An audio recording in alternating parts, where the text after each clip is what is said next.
The night they hanged an innocent man, nobody in Hollow Creek said a word. 12 years of silence had a way of turning a whole town into accomplices, and the ghost stories that followed were never really about the dead. They were about keeping the living afraid. Clara Mae Sutton knew this better than anyone. She had been there. She had seen everything.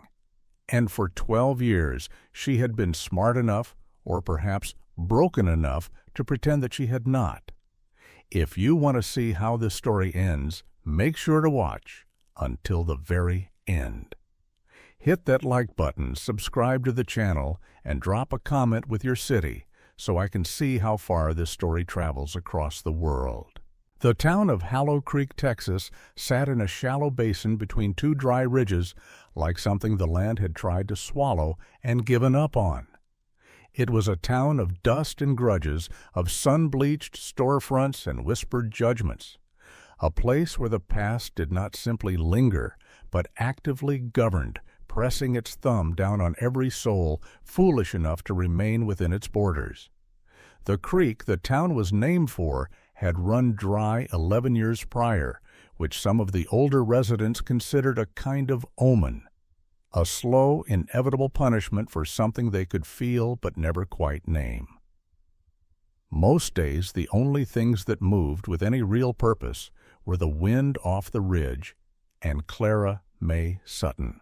She rose before the darkness broke each morning, a habit so deeply wired into her body that she no longer needed the rooster that had belonged to the tavern's previous owner, a man who had died of liver failure and left behind nothing but debt, a half-broken establishment on the main street, and one very loud bird that had itself been silenced by a hawk the previous autumn. Clara Mae woke at 4 in the morning because the work required it. The fires in the kitchen hearth needed to be coaxed back from their overnight embers before the bread dough could be set to rise. The water barrels needed filling from the well behind the building before the town's own pump traffic clogged the line. The floors needed sweeping before the boots of the early drinkers turned them back to dirt. There was always something that needed doing, and in Hollow Creek the doing fell to Clara Mae. She was 28 years old, though most people who glanced at her without really looking assumed she was older. Hard labor had a way of rewriting a person's exterior, etching lines into faces and building density into frames that softer lives left unmarked. Clara Mae was sturdily built, broad through the shoulder and firm through the hip, with hands that were calloused and capable, and arms that could haul a rain barrel without slowing her stride. She was not graceful in the manner that the town considered worth celebrating. She did not flutter or diminish herself to take up less space.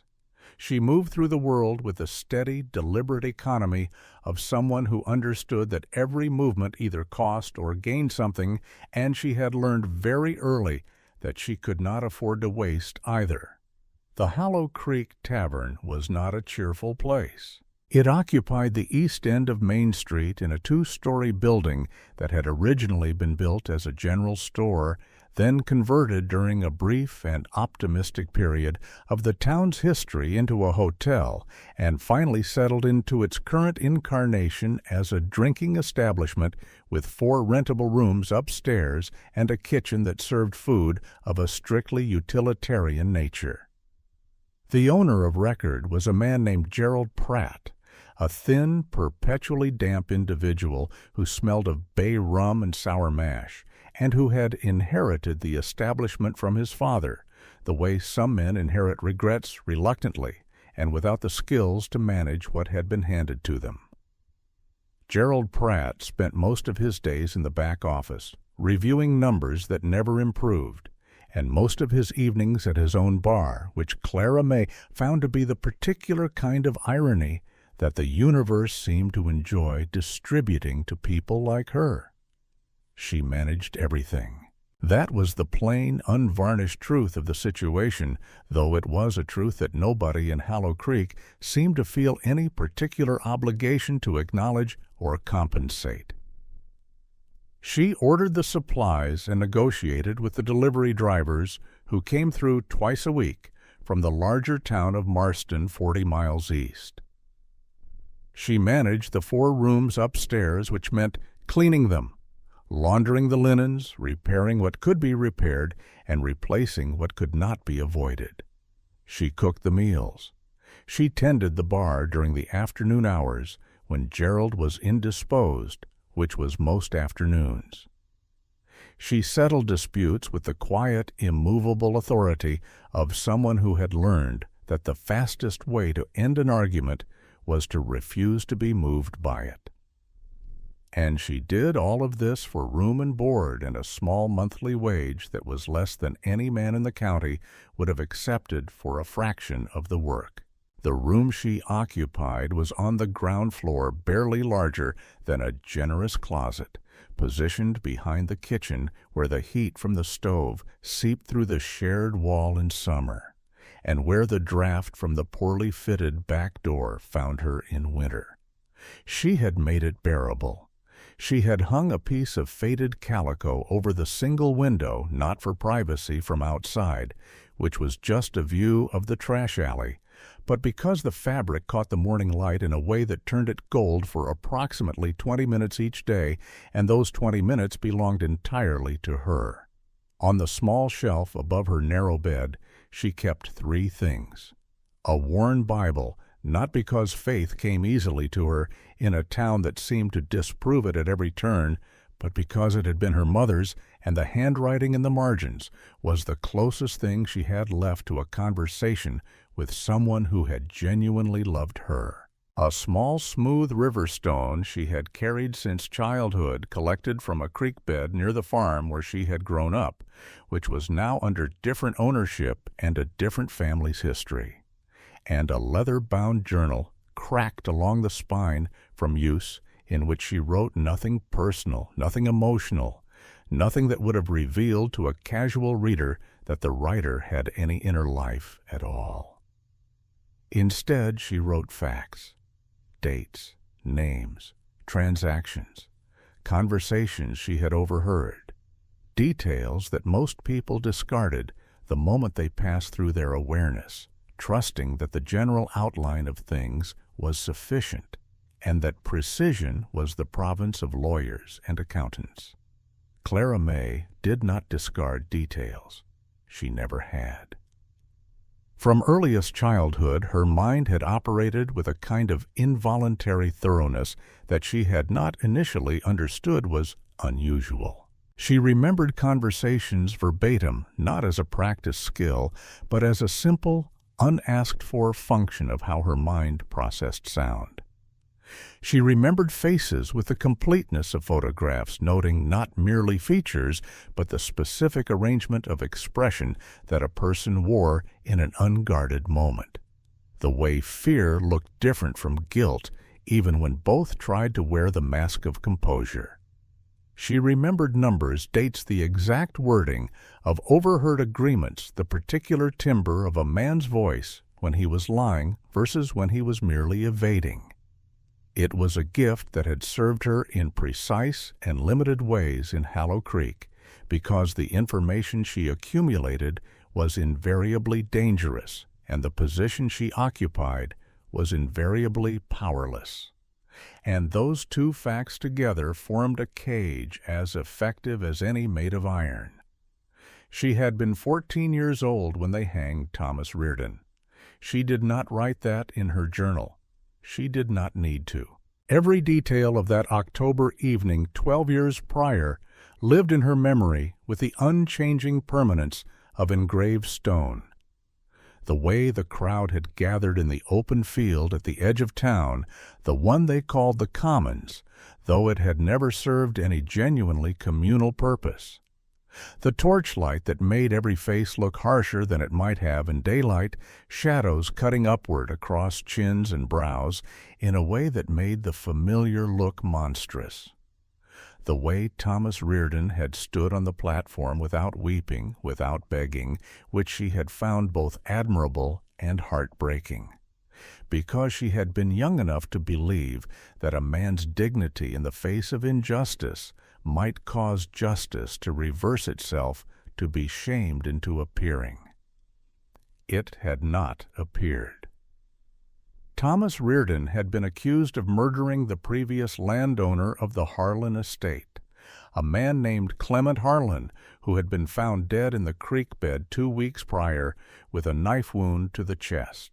The evidence against Reardon had been the testimony of 2 men and the forceful insistence of Mayor Aldous Crane, who had served as Hollow Creek's mayor for going on 3 decades by that point, and who wielded the authority of his office with the casual, practiced ease of a man who had never genuinely been challenged. Thomas Reardon had worked on the Harlan estate as a foreman. He was a black man in his mid-40s with a reputation for honesty that Clara Mae had observed firsthand through her father's dealings with him, her father having sold feed grain to the Harlan operation for several years before his own death. Reardon had a wife and 2 daughters. He had, as far as Clara Mae had ever been able to observe, no enemy in the world, except the one that found him at the worst possible moment. She had stood in that crowd with her father's hand on her shoulder, and she had watched, and she had committed everything to the permanent archive of her mind, because she had understood even at 14 that what she was witnessing was wrong in a way that went beyond the immediate tragedy and reached into something foundational. Some agreement about how a community was supposed to function and protect its most vulnerable members, an agreement that Hollow Creek had broken openly and without apparent remorse. The shot had come from the tree line on the north side of the commons, a rifle shot clean and deliberate, at the moment Thomas Reardon stood on the platform. She had heard the crowd's shocked collective intake of breath. She had heard Mayor Crane's voice rise above the confusion, steady and authoritative, directing people back to their homes, declaring that the sentence had been carried out and that justice had been done. She had felt her father pull her away before she could see what she already knew. 12 years was a long time to carry what she knew.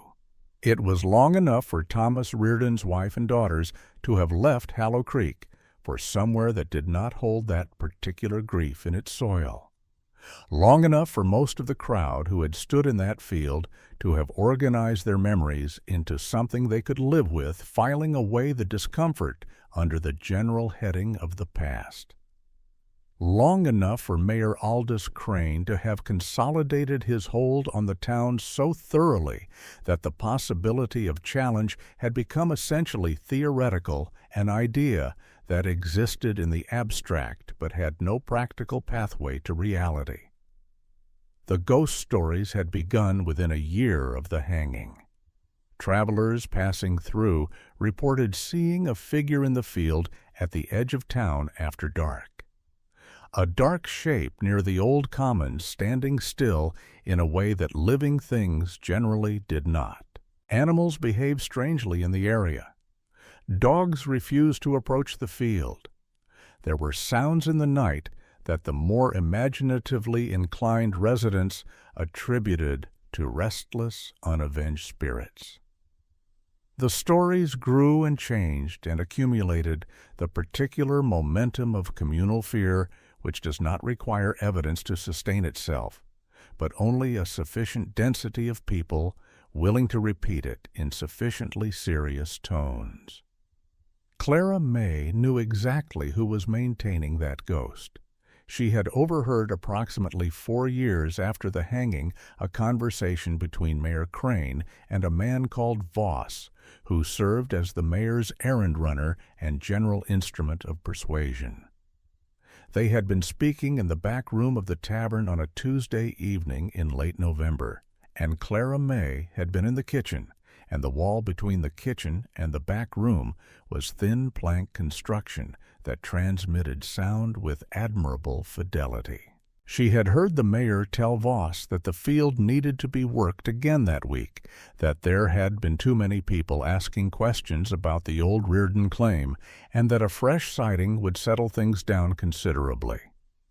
She had heard Voss confirm that the lantern and the black canvas were stored where he had left them. She had heard the mayor laugh a short, dismissive sound and say that frightened people were grateful people, and grateful people did not look at land records. She had written it in her journal that same night. Exact words, exact date. The specific cadence of their voices which she could reproduce mentally with the precision of a recording. She had written it because writing it felt like a form of testimony, even if the only courtroom it ever entered was the one in her own mind. And she had locked it away in that leather-bound journal and placed the journal on her shelf and gone to sleep and risen at 4 a.m. and carried the weight of it forward through every subsequent day because there was no other available option. There was no person in Hollow Creek to whom she could carry what she knew. The sheriff, a man named Burley, who was approaching 60, and who had learned a long time ago that the path of least resistance was the only road that kept a man employed in a town where the mayor controlled the appointments, would not act on her word against Aldous Crane. The circuit judge came through Hollow Creek twice a year and stayed at the tavern which Clara Mae managed, and she had observed him closely enough to know that he and the mayor shared a handshake and a certain quality of warmth that preceded the judge's sessions and influenced their outcomes. She had no family left, no resources, no network of influence, no standing in any institution that could be leveraged into action. She had her memory and her endurance and the patient, undemonstrative faith that somewhere in the machinery of events a gear would eventually catch and things would begin to turn. The morning that Wyatt Harlan first walked into the tavern was a Tuesday in early September, hot in the particular way of Texas September, where summer refused to acknowledge that the calendar had moved past it. Clara Mae had been on her feet since before dawn. She had fired the kitchen, baked the bread, hauled the water, swept the main room, set the tables, and by the time the lunch hour arrived, had already completed more work than most people accomplished in a full day. She was carrying a tray of stew bowls to a table near the window when she first became aware of a change in the room's atmosphere. She had learned to read rooms the way some people read weather, picking up on the subtle shifts in pressure that preceded significant events. The quality of silence that fell over the tavern when the door opened was not the silence of disinterest. It was the particular silence of a group of people simultaneously deciding how to arrange their faces. She set the stew bowls down without rushing, took note of the table's occupants. 3 men from the dry goods supply operation who came in every Tuesday, then turned toward the door. He was tall in the manner of men who do not seem to be attempting at height, that came from the proportions of bone and the habit of standing fully upright rather than from any effort to impress.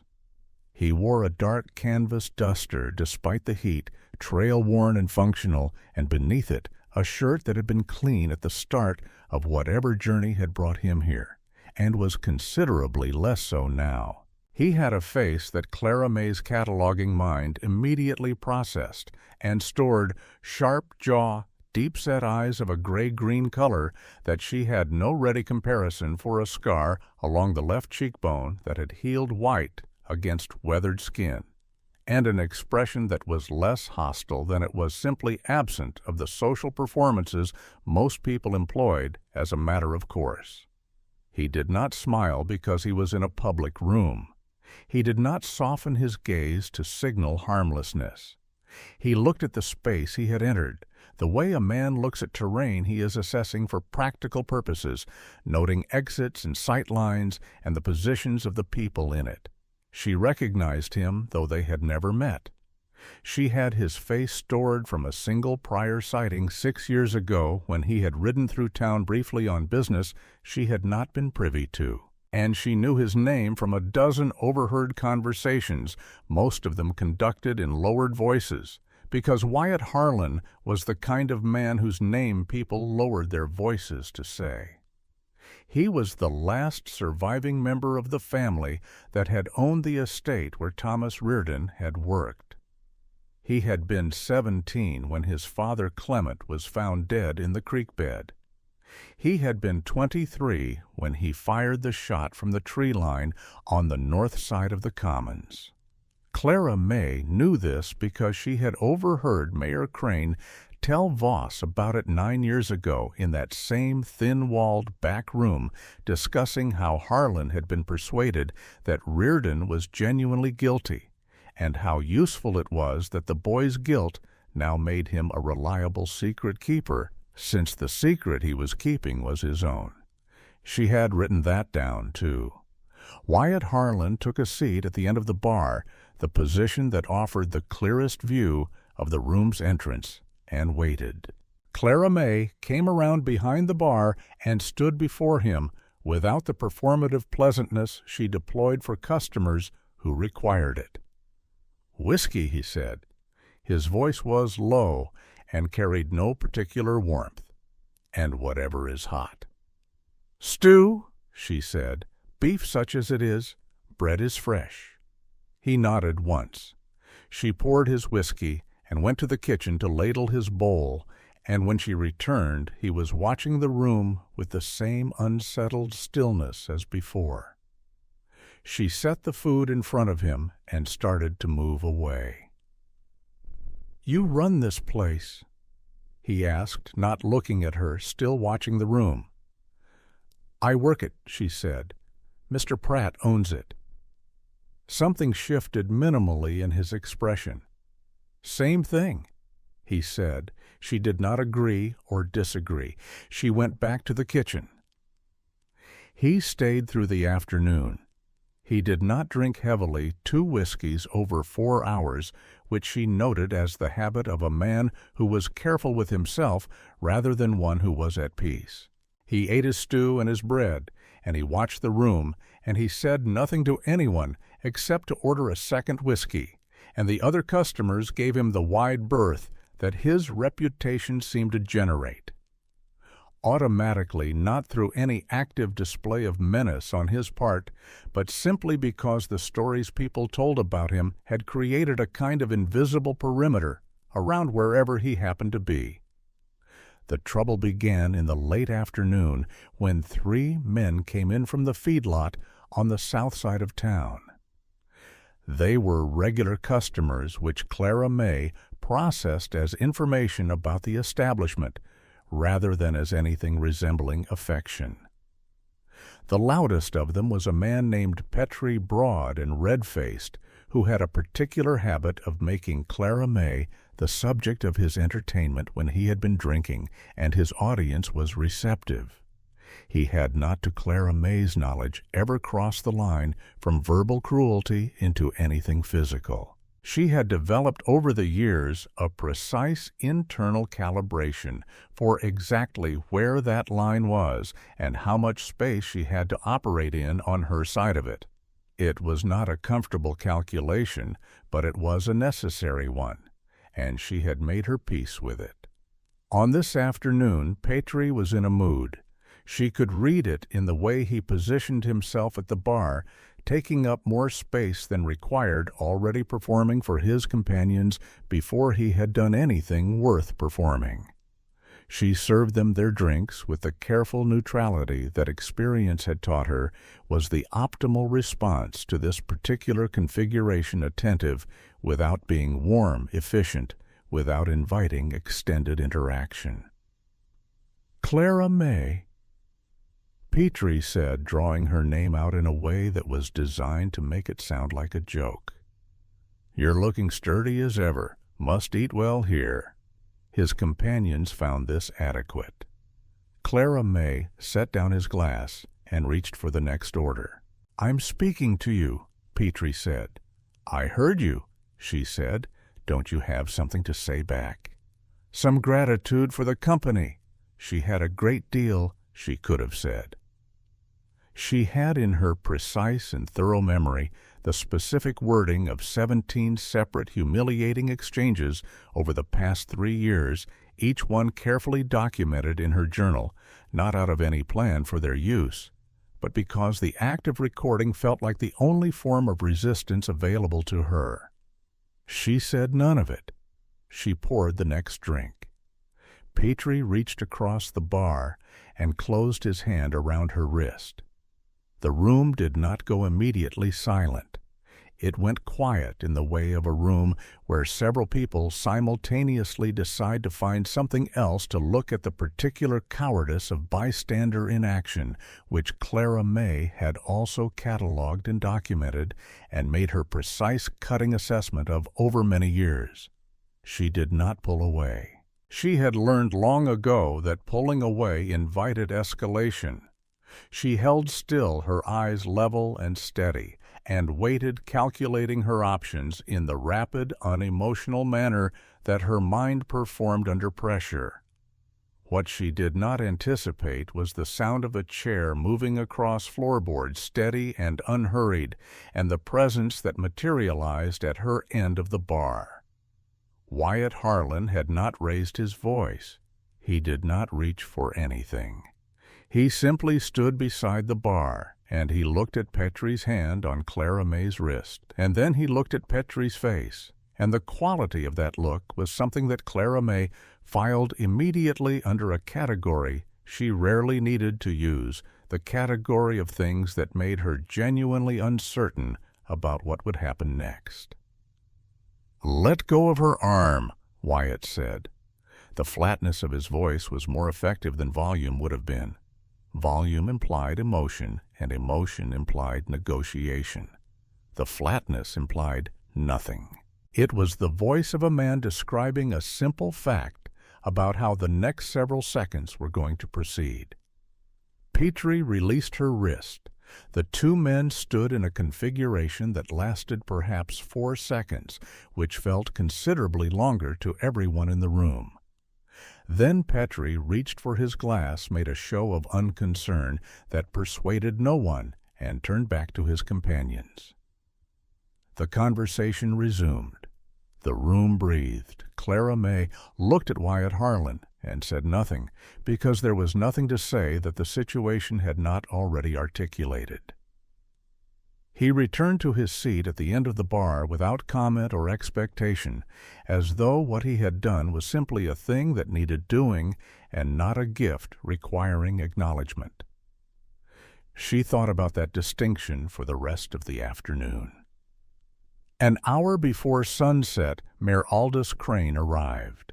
He came in, as he always did, filling the doorway for a moment before entering, as though waiting for his presence to register, which it invariably did, because Aldous Crane had spent 30 years ensuring that his arrivals registered.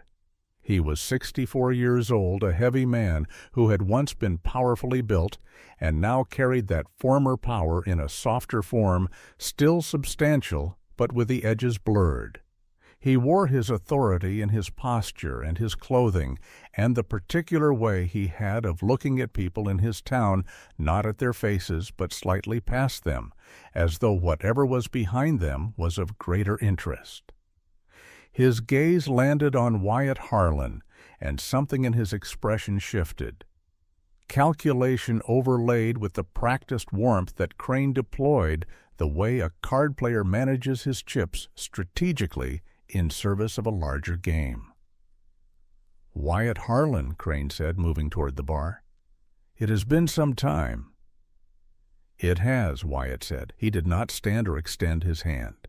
Crane settled beside him at the bar and caught Clara Mae's eye with the expression that meant he required something and considered the requiring of it to be sufficient explanation. She poured his usual without being asked, because knowing what people wanted before they asked for it was another of the calculations her position required. "In town on business?" Crane asked Wyatt. "Passing through," Wyatt said. "You should consider staying. Town could use men of your establishment." Wyatt looked at him with the same even assessing quality he applied to everything. "I have an establishment," he said. "I find I prefer it to town." Crane smiled with the practiced warmth. "Of course, but a man alone on that big property." He shook his head slowly, the gesture of concerned sympathy that Clara Mae had observed him deploy on many occasions, and that she had learned to process as the purest theater. "It isn't natural, Wyatt. A man needs community." "Some men," Wyatt said. Clara Mae moved to the far end of the bar to refill a pitcher, placing herself within earshot while creating sufficient distance to maintain plausibility. This was a technique she had refined over years of operating in a town where the conversations worth hearing were invariably conducted in locations where her presence was either ignored or taken for granted. She had long since ceased to be offended by the invisibility. She had learned to use it. What she heard in the next few minutes of conversation between Crane and Harlan was on its surface unremarkable. Social pleasantries, local news, the dry technical language of landowners discussing water rights and property maintenance. But Clara Mae was listening beneath the surface, cataloging the slight hesitations, the moments where Crane's warmth sharpened briefly into something with edges, the moments where Wyatt's flat economy of response was replaced by something even more minimal, a subtle closing that she recognized as the behavioral signature of a man who was actively choosing what not to say. They were circling something. She did not know yet what the shape of it was. But she had 12 years of documented evidence, a mind that stored everything it encountered, and the patience of someone who had spent her entire adult life waiting for a gear to catch. She dried a glass and set it on the shelf, and let everything she had heard settle into its precise and permanent place in the archive of her mind, and she waited. Outside, the sun dropped behind the western ridge, and the shadow stretched long across the dust of Main Street, and the town of Hollow Creek moved toward evening in its customary fashion, full of silences that said far more than the words around them. Clara Mae Sutton moved through the tavern with the steady, tireless efficiency that had carried her through 1,000 such evenings, and she watched, and she remembered, and she waited for the moment when the weight she carried would finally at long last have somewhere to land. The evening did not end when Mayor Crane finished his drink and made his departure. It rarely did in Clara Mae's experience. The mayor's exits were always theatrical, drawn out with handshakes and proclamations, and the particular brand of loud performed generosity that men like Aldous Crane employed to ensure that their leaving was noticed as much as their arriving. He slapped the bar twice with his open palm, a gesture that Clara Mae had catalogued as his signal of satisfaction, the physical punctuation of a man who felt he had accomplished something, and then he moved through the tavern with the slow confidence of someone who owned the room, even when the deed said otherwise. He stopped to speak to 3 separate tables on his way out, dropping a hand on a shoulder here, a comment there, working the space the way a farmer works soil, turning it over, keeping it receptive. Wyatt Harlan watched him go without expression. When the door closed behind Crane, the quality of the air in the room changed in a way that Clara Mae noticed immediately, a slight releasing of tension as though the space itself had been holding its breath. She observed this phenomenon every time the mayor left a room and had long since stopped finding it remarkable. What she found remarkable this evening was that she observed the same release in Wyatt Harlan. The set of his shoulders changed by a fraction of an inch. The hand resting on the bar surface uncurled slightly. He picked up his glass and drank, and for the first time since he had entered that morning, he looked less like a man conducting a surveillance and more like a man simply sitting in a room. She brought him another pour without being asked, because her reading of the situation suggested he would want it, and because she was curious in the precise and measured way she permitted herself curiosity about what would happen next. He looked at the glass, then at her. "I didn't ask for that." "No," she said. A pause. He looked at the whiskey. "Thank you," he said in the tone of a man to whom gratitude does not come with particular ease, but who has sufficient character to offer it anyway. She moved to the other end of the bar, but she left one portion of her attention where it had been fastened on the far stool, and the man sitting at it, because 12 years of careful watching had given her an extremely well-developed sense of when something was about to matter, and Wyatt Harlan had the feel of something about to matter. The tavern thinned out as the evening progressed. The Tuesday trade was never heavy, the serious drinkers reserving their investment for the weekend, and by 8 o'clock the room held only a handful of stragglers, men with nowhere pressing to be, and the particular hollow patience of the habitual. Gerald Pratt had emerged from his back office around 6, surveyed the room with the vague dissatisfaction he brought to most assessments of his own establishment, exchanged a few words with the regulars, and retired upstairs, which was his customary abdication of the evening's remaining responsibilities to Clara Mae. She had never in 3 years of this arrangement been surprised by it. She was wiping down the back shelf when Petrie came back. He did not come back alone. He had 2 companions she recognized, men from the same feedlot crew, and they had clearly continued their drinking elsewhere during the intervening hours because they moved with the loose, confident imprecision of men whose judgment had been significantly outpaced by their belligerence. Clara Mae assessed this in the 3 seconds it took them to cross from the door to the bar, running the calculation automatically the way she always did, measuring the distance between manageable and dangerous, and locating her precise position on that spectrum. Petrie placed both hands on the bar and leaned in, bringing with him the smell of whiskey and the particular sourness of a man who had been nursing a grievance alongside his drinks. "Thought about it," he said, looking at Clara Mae with the flat aggression of someone who had decided in advance how this conversation was going to go. "Decided you owe me an apology." Clara Mae set down her cloth. She kept her hands visible and her expression level. "For what exactly?" she said. It was not quite a question. "For the disrespect," Petrie said. "Earlier, in front of people." She had not disrespected him earlier. She had poured his drink and declined to perform the subservience he had been expecting. In Petrie's arithmetic, these were the same thing. She had learned not to argue the distinction because the argument was not the point. The point was the audience and the performance, the ritual reassertion of a hierarchy that men like Petrie required in the way other people required food and water regularly and without interruption. "I have work to finish," she said quietly. "Work can wait," Petrie said, and he reached across the bar again this time, going not for her wrist, but for the front of her apron, closing his fist in the fabric.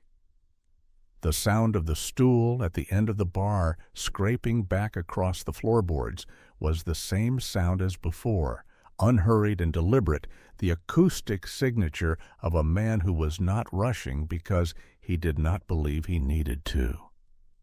Wyatt Harlan crossed the room in 8 strides. He did not grab Petrie. He did not shout. He placed one hand on the bar and stood at Petrie's shoulder inside the perimeter of personal space that most people instinctively protect, close enough that Petrie had to turn to look at him. And when Petrie turned, whatever he saw in Wyatt Harlan's face. In that proximity caused his fist to open and release the apron fabric and his body to take a half step backward, the involuntary retreat of someone whose confidence has just encountered something it recognizes as categorically different from itself. "Step back from the bar," Wyatt said. Petrie stepped back. "Take your friends," Wyatt said. "Go home." There was a moment, brief but real, where Petrie's pride wrestled with his self-preservation. Clara Mae watched it happen in his face, the familiar internal negotiation of a bully confronted with a genuine obstacle. Self-preservation won, as it usually did when the obstacle was sufficiently credible. Petrie made a noise in his throat that was designed to sound like voluntary withdrawal rather than retreat, and he turned, and his companions followed him, and the door closed behind all three of them with the kind of finality that Clara Mae found deeply satisfying even as she kept her expression composed. The remaining customers in the room found their conversations again. Clara Mae picked up her cloth. She was aware of Wyatt returning to his stool, of the specific quality of silence that followed his return. A silence that was different from the earlier one because it had something in it now, some slight shift in the architecture of the space between them. "That will happen again," she said without turning from the shelf. "Tomorrow or the next day, they always come back." "I know," he said. "You won't always be here." "No?" he said. She turned then because the tone of the word had changed. It was not a simple acknowledgment. It had the quality of a statement being arrived at, something being decided in real time that he was reporting on as it happened. He was looking at her with the same assessing steadiness he brought to everything, but the assessment had a different character now. He was not looking at the room or calculating threat angles. He was looking at her specifically with the deliberate attention of someone who has decided that what they are looking at is worth the effort of accurate understanding. "You run this place, and—" He said again the same words as that afternoon, but with a different weight. "I work it." She said the same answer. "You run it," he repeated, and the small insistence of the repetition was not argumentative. It was corrective in the way of someone who finds imprecision unsatisfying when precision is available. Pratt signs the papers and drinks the profit. You run it. You've been running it since before the current arrangement, I'd guess. You've been running something since before most people your age were given anything real to manage. She looked at him steadily. "What is it you want, Mr. Harlan?" "Wyatt," he said. "What is it you want, Wyatt?" He was quiet for a moment. Not the silence of someone stalling, but the silence of someone taking the question seriously, weighing the available forms of an answer and selecting the most accurate one. "I need someone to manage the estate," he said, "the house and the working parts of the property. Someone with organizational ability and physical endurance and enough intelligence to solve problems without requiring me to solve them. I have had 3 arrangements over the past 4 years that have not worked for various reasons." Clara Mae set down her cloth. "You're offering me a position." "I'm offering you an escape from this one," he said plainly. "The position comes with it, but that isn't the primary point." The directness of it was unexpected enough that she spent a moment simply absorbing it. In her experience, offers made to women in her position came wrapped in layers of condescension or agenda, presented as charity when they were in fact transactions with unfavorable terms. Wyatt Harlan was presenting this without wrapping. He was looking at her like someone describing terrain straightforward and without ornament. "Why?" she said. "Because you are being used by people who are not worth what you cost them," he said, "and because what I observe today suggests you have capabilities that this place is not using, and is actively working against. "You observed one afternoon," she said. "I observe efficiently," he said. She almost smiled. Almost. "The estate is 40 miles from town." 43, he said. "I would have no way back if the arrangement didn't suit me." "You would have a horse," he said, "and the same right to leave that you have here, which by my count is theoretical anyway, since you have no resources to go anywhere from here either." She looked at him for a long moment. He did not look away, or soften the look, or add anything to make it easier. He simply held her gaze and waited, with the patient steadiness of someone who had said what he intended to say, and was willing to allow the other person the space to process it. "I need to think on it," she said. "Take the night," he said. "I'll be leaving at first light."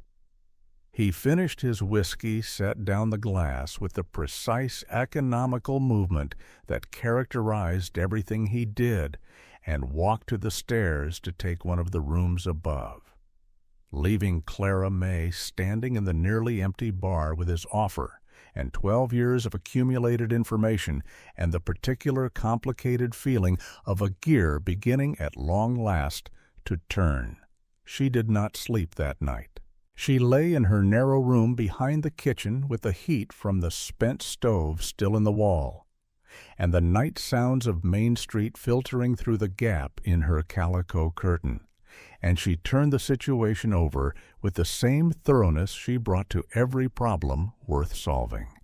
She ran it from every angle, examining her objections one by one, and applying the same honest assessment to each of them that she had taught herself to apply to everything, because she had learned a long time ago that the most dangerous lies were the ones a person told themselves, the small comfortable distortions that made an unacceptable situation feel survivable when the more accurate assessment was simply that it needed to change. Her objections, once laid flat and examined, were not what she had initially presented them as. The worry about distance was real, but not prohibitive. The concern about the terms of the arrangement was legitimate, but addressable. What she found when she stripped away the surface rationalizations was something deeper and less comfortable. She was afraid, not of Wyatt Harlan specifically, though a reasonable person did not dismiss his reputation without examination.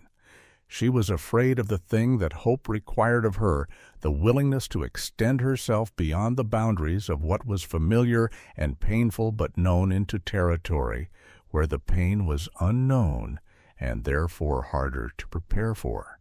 She had survived Hollow Creek by making herself small in all the ways that did not cost her the essential things: her intelligence, her memory, her self-respect in its interior form, even when its exterior expression was impossible. The smallness was a strategy, not a capitulation. But strategies had a way of becoming identity if applied long enough, and somewhere in the 3 hours she spent staring at the calico curtain, she had an honest reckoning with the question of how much of her caution was calculation and how much of it was simply what 12 years of being ground down looked like when you called it wisdom. Before the clock reached 3, she rose, lit her small lamp, took her journal from the shelf, and opened it to the most recent entries. She read backward through the months, through the careful documentation of conversations and observations, and the specific, damning details she had accumulated about Aldous Crane and the ghost that served his purposes.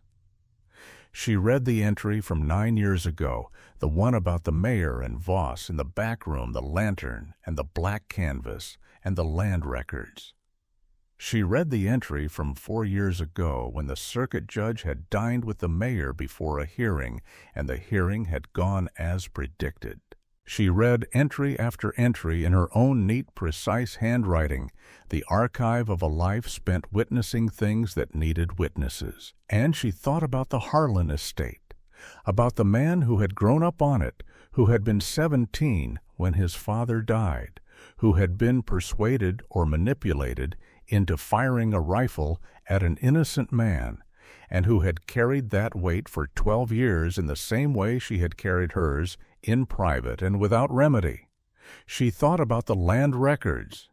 She thought about the stolen will that she had never seen, but whose existence she had inferred from 9 years of accumulated evidence, the way a cartographer draws a coastline from partial observations and navigational records, building an accurate map without ever having stood on the shore. She thought about what it would mean to be 43 miles from Hallow Creek, with the time and the safety and the proximity to the other half of what she needed, because her memory held one half, and Wyatt Harlan's guilt-ridden knowledge of the night his father died held the other, and together they might be able to build something that neither of them could construct alone. She closed the journal. She set it on the shelf. She began quietly and methodically to pack what few things she owned. The morning was still dark, the sky to the east, barely beginning its transition from black to the deep gray that preceded dawn, when Clara Mae came down the outside stairs of the tavern with her traveling bag over one shoulder. She had left a note for Gerald Pratt on the kitchen table, written in the same precise hand as her journal, informing him of her departure and noting the locations of the supply orders, the account ledger, the inventory, and the outstanding arrangements with the delivery drivers, because even in leaving she found she could not bring herself to leave disorder behind. It was not generosity toward Pratt that motivated this. It was simply that carelessness in any form offended something fundamental in her nature. Wyatt Harlan was in the stable at the back of the tavern block, his horse already saddled, and a second animal, a steady-looking bay mare, standing bridled beside it. He looked at her bag and then at her face, and he nodded once with no elaboration and no triumph, simply the acknowledgment of a decision made and the practical movement forward from it. "She's smooth-gaited," he said, meaning the mare. "Long day's ride, but not a hard one." "I've had hard ones," Clara Mae said. She had. She tied her bag to the saddle with the competent, practiced knot of someone who had handled horses and ropes and physical work since childhood, and she mounted without assistance, settling into the saddle with the solid, balanced posture of a woman who knew her own weight and had long since stopped apologizing for it. They rode out of Hallow Creek in the last dark before dawn, moving west along the main road before turning north on the track that led toward the Harlan property. The town was still behind them, quiet in the early morning, the storefronts dark and the street empty of everything except the dry, dusty evidence of its own accumulated years. Clara Mae did not look back. She had a clear and comprehensive memory of everything she was leaving, and no need to review it through the act of turning around. They rode for a long time without speaking, which suited Clara Mae entirely. She was processing, as she always processed, cataloging the new landscape, the character of the terrain, the way the land changed as they moved north and west away from the basin and onto higher, harder ground. The sun came up slowly first as a general brightening behind the eastern ridge, and then as a specific presence throwing long lateral light across the scrub and the stone and the dry grass that covered the flats between the rises. Wyatt rode at a steady pace beside her, neither ahead nor behind. She noticed this, filed it without extensive commentary, and continued her assessment of the territory. "How long has it been since you had anyone manage the house?" she asked, when the silence had lasted long enough that conversation felt like a natural movement rather than an intrusion. 18 months of real management," he said. "Before that, an arrangement that I will charitably describe as inconsistent." "What happened to the last one?" "Left," he said. "The isolation suits some people and not others. I made my peace with that a long time ago." "It doesn't bother you," she said. "The isolation." "It suits me," he said. And then, after a pause that she recognized as the pause of someone deciding how much to add to a statement they have already made accurately, "It is quieter than the alternative." She understood that. She understood it in the specific bodily way of someone who had spent years surrounded by people whose primary activity was the management of her presence, either exploiting it or mocking it, or simply generating the low constant friction of contempt. Quiet had value. She had not had access to much of it, but she recognized its worth. They reached the Harlan estate in the early afternoon, crossing through a gate of iron and weathered timber onto a long approach that ran between two rows of old mesquite trees whose canopies had grown together overhead, forming a tunnel of shade over the packed dirt road.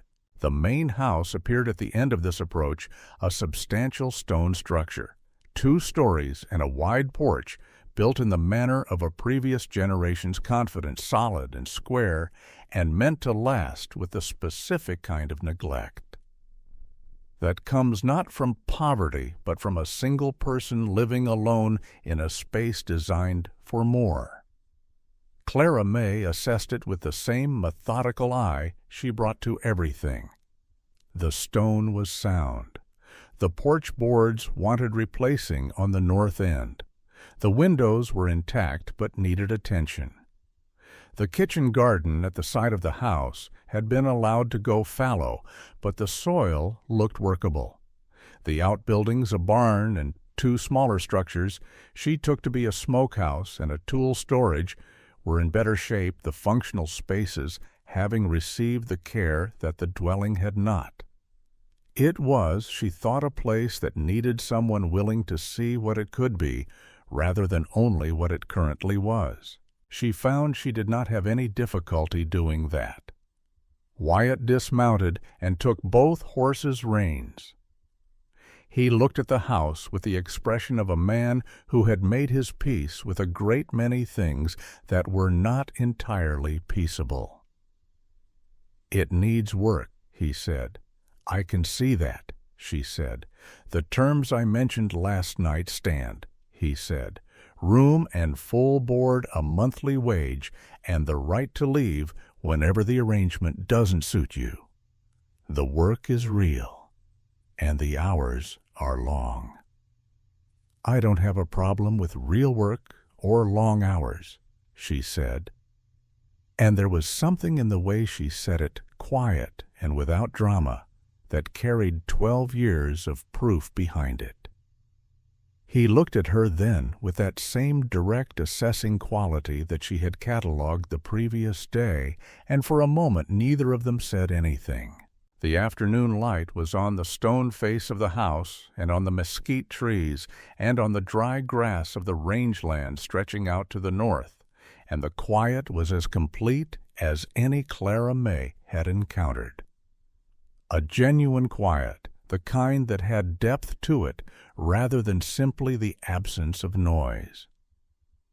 "There is something you should know," he said, and the quality of his voice had changed in the way she was learning to recognize the slight tightening that preceded something that cost him something. "About why I left town 12 years ago and why I have stayed away. About the hanging." "You don't have to tell me today," she said. He looked at her steadily. "I know," he said, "but I want you to know what you've come into before you settle in and before you decide whether you want to stay." Clara Mae considered this. She already knew more about what she had come into than he imagined she did. But what he was offering was not information, or not only that. He was offering her the truth as he understood it from his own position and in his own words, which was a different thing from the overheard fragments she had assembled in the back kitchen of a tavern 43 miles away. and something in the offering itself, the decision to speak, before she had asked him to, before the arrangement was fully settled, and before he had any particular reason to trust her with it, struck her as a form of respect that she had not encountered often enough to take for granted. "All right," she said. She looked at the house, at the long shadow it was beginning to throw across the packed dirt of the yard as the afternoon tilted toward evening. "Tell me while we see to the horses." They walked toward the barn together, leading the animals, and the quiet of the estate settled around them with the particular quality of a place that has been waiting a long time for something it cannot quite name. The patient, specific silence of a story that has not yet reached its resolution, holding its breath in the late afternoon light of a September day, while two people who each carried half of the truth that the town of Hollow Creek had buried walked side by side toward whatever was going to come next. He told her while they unsaddled the horses. He told her the way a man tells something he has told no one, which is to say carefully, at first, measuring each word against the risk of the next one, and then with increasing speed as the act of telling loosened something that had been compressed for a very long time by its own weight.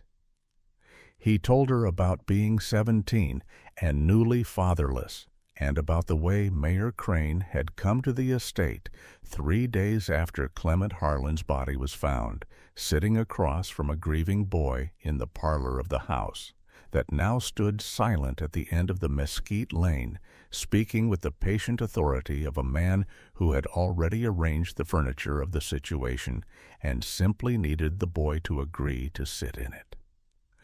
Crane had told him that Thomas Reardon had killed his father over a wage dispute that had turned violent.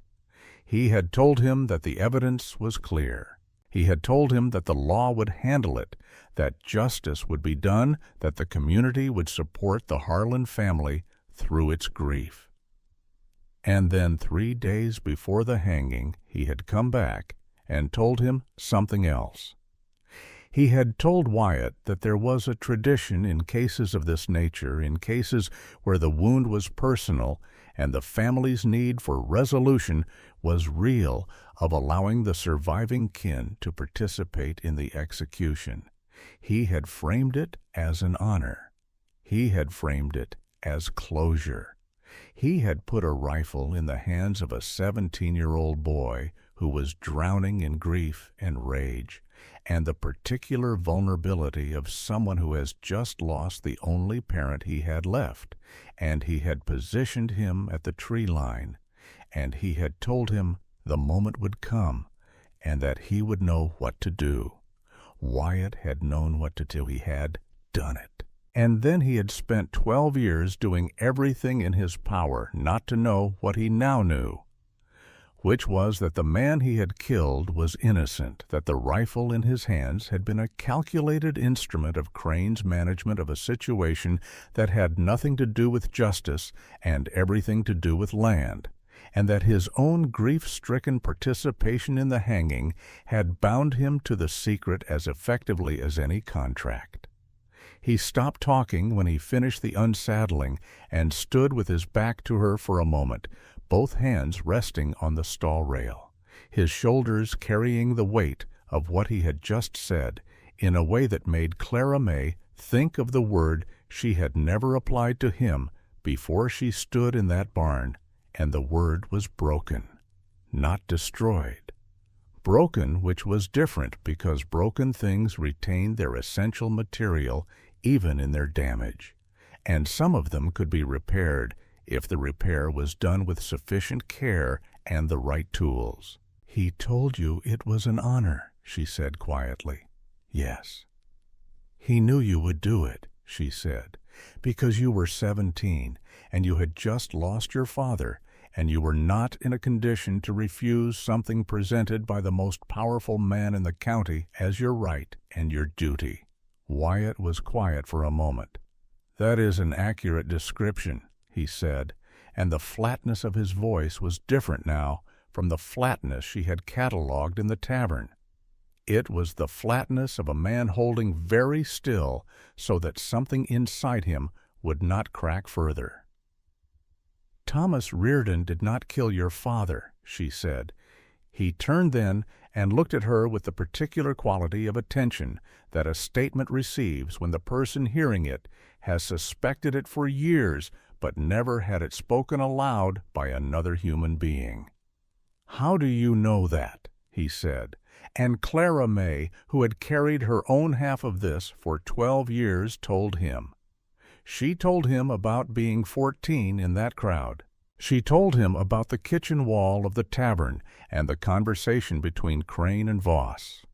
She told him about the lantern and the black canvas and the land records and the ghost that was not a ghost. She told him what she had written in her journal, the exact words, the exact dates, the accumulated documentation of a decade, and more of careful, patient witnessing. She told him all of it standing in the late afternoon light of his own barn, with the horses settling in their stalls behind her and the smell of hay and dust around them, and she watched his face as she spoke with the same precise attention she brought to everything, reading the progression of what moved through his expression, the initial stillness, then the slow, specific horror of understanding. Then something harder to name, the complex reckoning of a man who has believed himself solely culpable for something terrible, and who is learning for the first time that he was also a victim of it. When she finished, neither of them spoke for a long time. "You have all of this in your journal," he said finally. "Every word," she said. "For 12 years. For 12 years," she said, "written down the night I overheard it. Exact wording. I do not misremember things." He looked at her with an expression she would think about many times in the weeks that followed, trying to find the right word for it, and settling eventually on the word recognition, not recognition of her face, which he had barely known, but recognition of something more essential. The particular look of a person who has just understood what another person actually is beneath the surface and the circumstances and the story the world has told about them.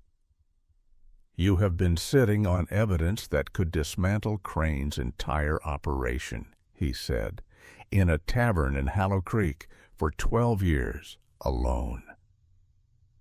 "Evidence without a platform is just memory," she said. "I had no standing, no resources, no one who would have listened and then survived the listening. You had enough to be dangerous, which is exactly why I made sure no one knew I had it," she said. He was quiet again, and in the quiet she could hear him working through the implications with the same methodical quality she had observed in him from the first, the mind of a man who processed information seriously and did not move to conclusions before the path was clear. Then he said, "Crane won't leave it alone forever if he suspects the documentation exists." "He doesn't know it exists," she said. "He has never looked at me closely enough to consider what I might know." "He will now," Wyatt said. "You left town with me this morning. He will calculate what that means." She had already calculated this. She had been calculating it since the ride north in the back portion of her mind that ran parallel to her surface attention, running the long game of consequence and countermeasure that had kept her functional and undiscovered for 12 years. "Then we need to move faster than his calculation does," she said. It was the first time she had said "we," and she heard it in the moment after it left her mouth, and she waited to see if he would note it. He did in the slight shift of his expression that she was learning to read the way she read everything as data rather than decoration. He did not comment on it. He simply nodded, once the nod of a man accepting a partnership that has presented itself with sufficient credentials, and he picked up the water bucket and carried it to the first stall. The first weeks at the Harlan estate established a rhythm that Clara Mae found to her complicated surprise genuinely sustaining. She had expected to feel the isolation as a deprivation, since the tavern, in all its grim ordinariness, had at least been a populated space full of the noise and friction of other people moving through their days. What she found instead was that the absence of that particular noise was not emptiness, but room. The sensation of having sufficient space around her to think complete thoughts without interruption, to move through her work without the constant low-grade vigilance that life in Hollow Creek had required. She attacked the house with the same systematic thoroughness she had brought to the tavern, but with the significant difference that here the work was for something she could see, building rather than for someone else's account balance and comfort. She started with the kitchen because the kitchen was the operational center of any working household, and because its condition determined the condition of everything else. She scoured it from ceiling to floor, reorganized the stores, repaired the stove's failing draft, and within 3 days had it producing meals that were sufficiently different in quality from whatever Wyatt had been consuming alone, that he sat at the table the first evening she set a proper supper on it, and was quiet for a moment before eating in the manner of someone registering an unexpected thing. "You didn't have to do all of this today," he said. "The order of things matters," she said. "Start with the room that feeds everything else." He considered this with the seriousness he brought to most things she said, which she continued to find notable in a way that she had not yet fully examined. "That's a principle that applies to more than kitchens," he said. "Most useful principles do," she said. The porch boards on the north end she addressed in the second week, having procured the necessary lumber through a supply arrangement she negotiated with a driver who came through the northern road twice monthly, getting the price down to something reasonable through the combination of precise knowledge of current market rates and the calm, immovable patience that had always been her most effective negotiating tool. Wyatt watched her argue the driver down from his initial offer, and said nothing until the man had driven away, at which point he said, "He started at twice what he'll get from anyone else on this route." "He started at twice what he thought I knew," she said, which was his error. The porch repair took her 4 days, working alongside the single hired hand who managed the livestock, a quiet older man named Orrin, who had worked the property for 11 years and who received Clara Mae's arrival with the placid acceptance of someone who had outlasted enough changes to trust the process. He handed her tools when she needed them and held boards when she asked, and offered, on the 3rd day, the opinion that the previous manager had let the place go because she had been afraid of the work rather than unsuited to it, which was a different problem with a different remedy. "What about before her?" Clara Mae asked, driving a nail with the unhurried practice stroke of someone who had learned that precision was faster than force. "Man named Gruber," Orrin said. "Stayed 2 months. Before that, Mr. Harlan managed alone. Before that." He paused, and there was something in the pause. "There was a full staff when his father was alive. Cook, 2 hands a house manager. Good operation." "What changed after his father died?" she said, and she asked it in the tone of someone who does not already know the answer, because she had learned a long time ago that people told you more when they believed they were informing you rather than confirming what you already held. Orrin was quiet for a moment in the way of someone choosing the edges of what they will share. "Legal troubles," he said finally, "over the land, claims and counterclaims that dragged through for years after, cost money, cost time. And Mr. Harlan, the young one, he didn't." Another pause. "He carries something heavy. Makes it hard to run toward a thing when you're working that hard to carry what's behind you." Clara Mae set the next nail and did not respond immediately, letting the observation settle into the larger structure of what she was building in her mind. "It does," she said eventually. "But heavy things carried long enough either break a person or build them into something stronger." Orrin looked at her with the slow, assessing look of an older man revising a first impression upward. "Which kind is he?" he said. "I don't know yet," she said, and then honestly, "I don't know yet which kind I am, either." The evenings were where the real work of understanding happened, though she would not have called it that at the time. They fell into a habit without formally establishing one, which was how the most durable habits formed.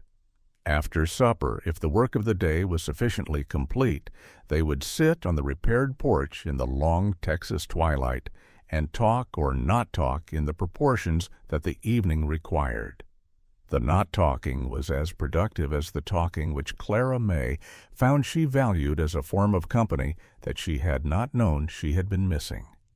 She told him about her parents. Her father, who had sold feed grain to the Harlan operation, and who had died when she was 19 of a fever that a man with more resources might have survived. Her mother, who had died when Clara Mae was 11, and whose handwriting in the margins of the Bible she could reproduce from memory with perfect accuracy. She told him about the farm that had been sold after her father's death to cover debts, and about the job at the tavern that had been intended as temporary and had become, through the accumulation of small surrenders, 12 years of her life. She told him about the memory. Not the full extent of it immediately, but incrementally testing his response to each disclosure the way you test ice before you commit your weight to it. She told him about being able to recall conversations verbatim, and he received this without the skepticism or the exaggerated amazement that most people produced when she described it, the two equally unhelpful responses she had learned to expect. He simply asked with the focused curiosity of someone who processes information as a practical resource, "How far back does it go?" "As far as I can go," she said. "I remember my mother's voice, the exact pitch of it, the specific words of the last thing she said to me." He was quiet for a moment. "That must be a considerable weight to carry," he said. And the word weight which she had just used herself in conversation with Orrin landed differently now, because he said it with the recognition of someone who knew from personal experience what accumulated memory felt like when it was composed primarily of things you could not change. "It is," she said, "and a considerable resource. The journal." "The journal is the overflow," she said. "The things I want documented externally so that they have a form that exists independent of me. The things that need to survive me if it comes to that." And he looked at her at that sharply, with something in his expression that she filed under a category she was still in the process of naming. "It won't come to that," he said. "You don't know that," she said. "No," he admitted, "but I intend to make it unlikely." The days accumulated, and the estate responded to her attention the way neglected things respond to genuine care. Not instantly, not with the dramatic transformation of the romanticized version of this kind of story, but steadily, organically, in the way of living things that have been waiting for adequate conditions. The kitchen garden. She turned and replanted, working the soil in the early mornings when the heat was still manageable. Her hands in the earth with the specific satisfaction of physical work that produced something visible. The rooms upstairs she cleared and cleaned, organizing them with the systematic logic she brought to all spaces, understanding that order in the environment produced a quality of clarity in the people who moved through it.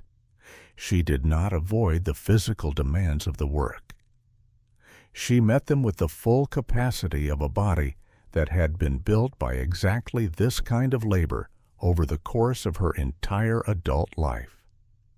Broad-shouldered and tireless, moving through the heavy tasks of estate management with an efficiency that Orrin observed with the quiet approval of a man who respected competence above all other professional virtues.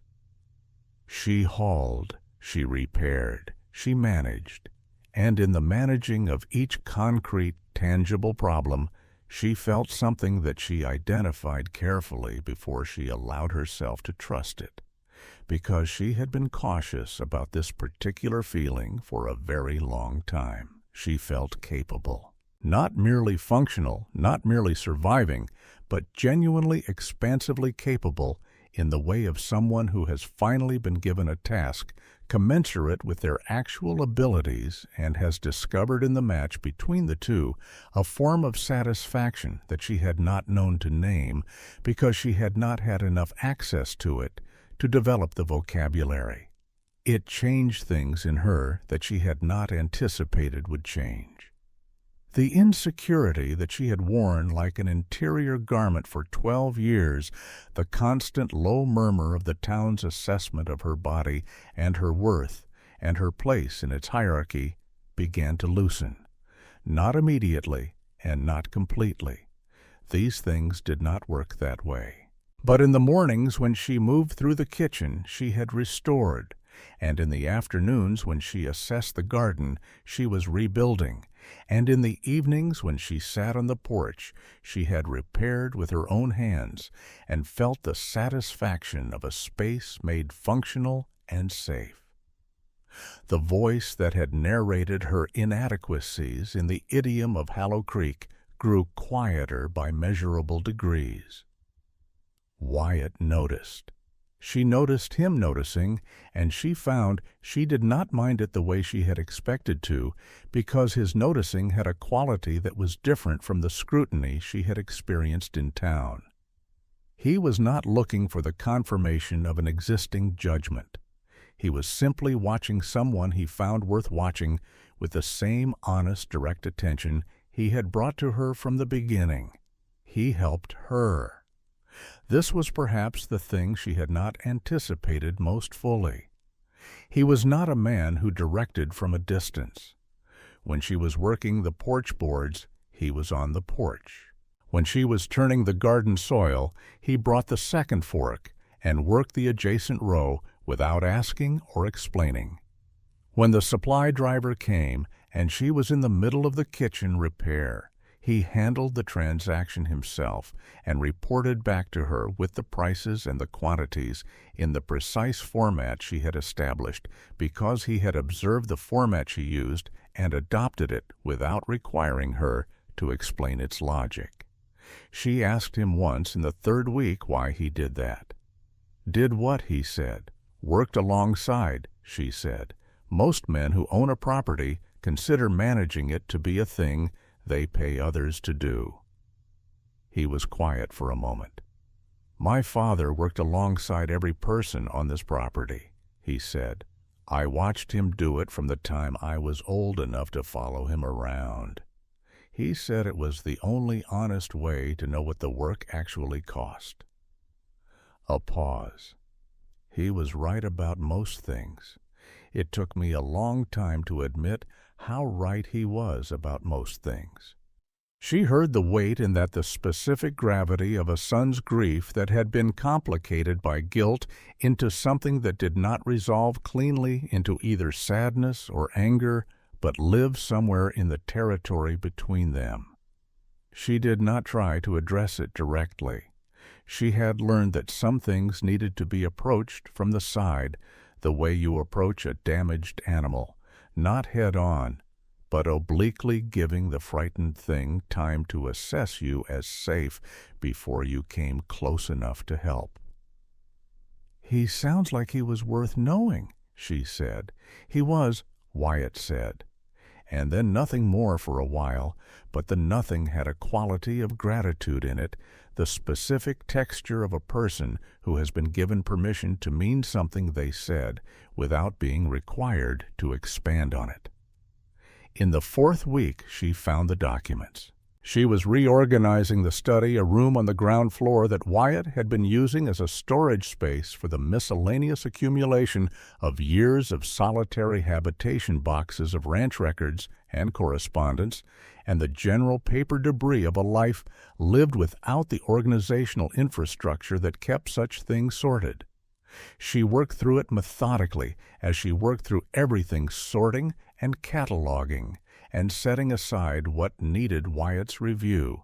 And it was in a wooden box at the bottom of a stack of similar boxes beneath 3 years of feed supply invoices and a bundle of letters tied with cord that she found the envelope.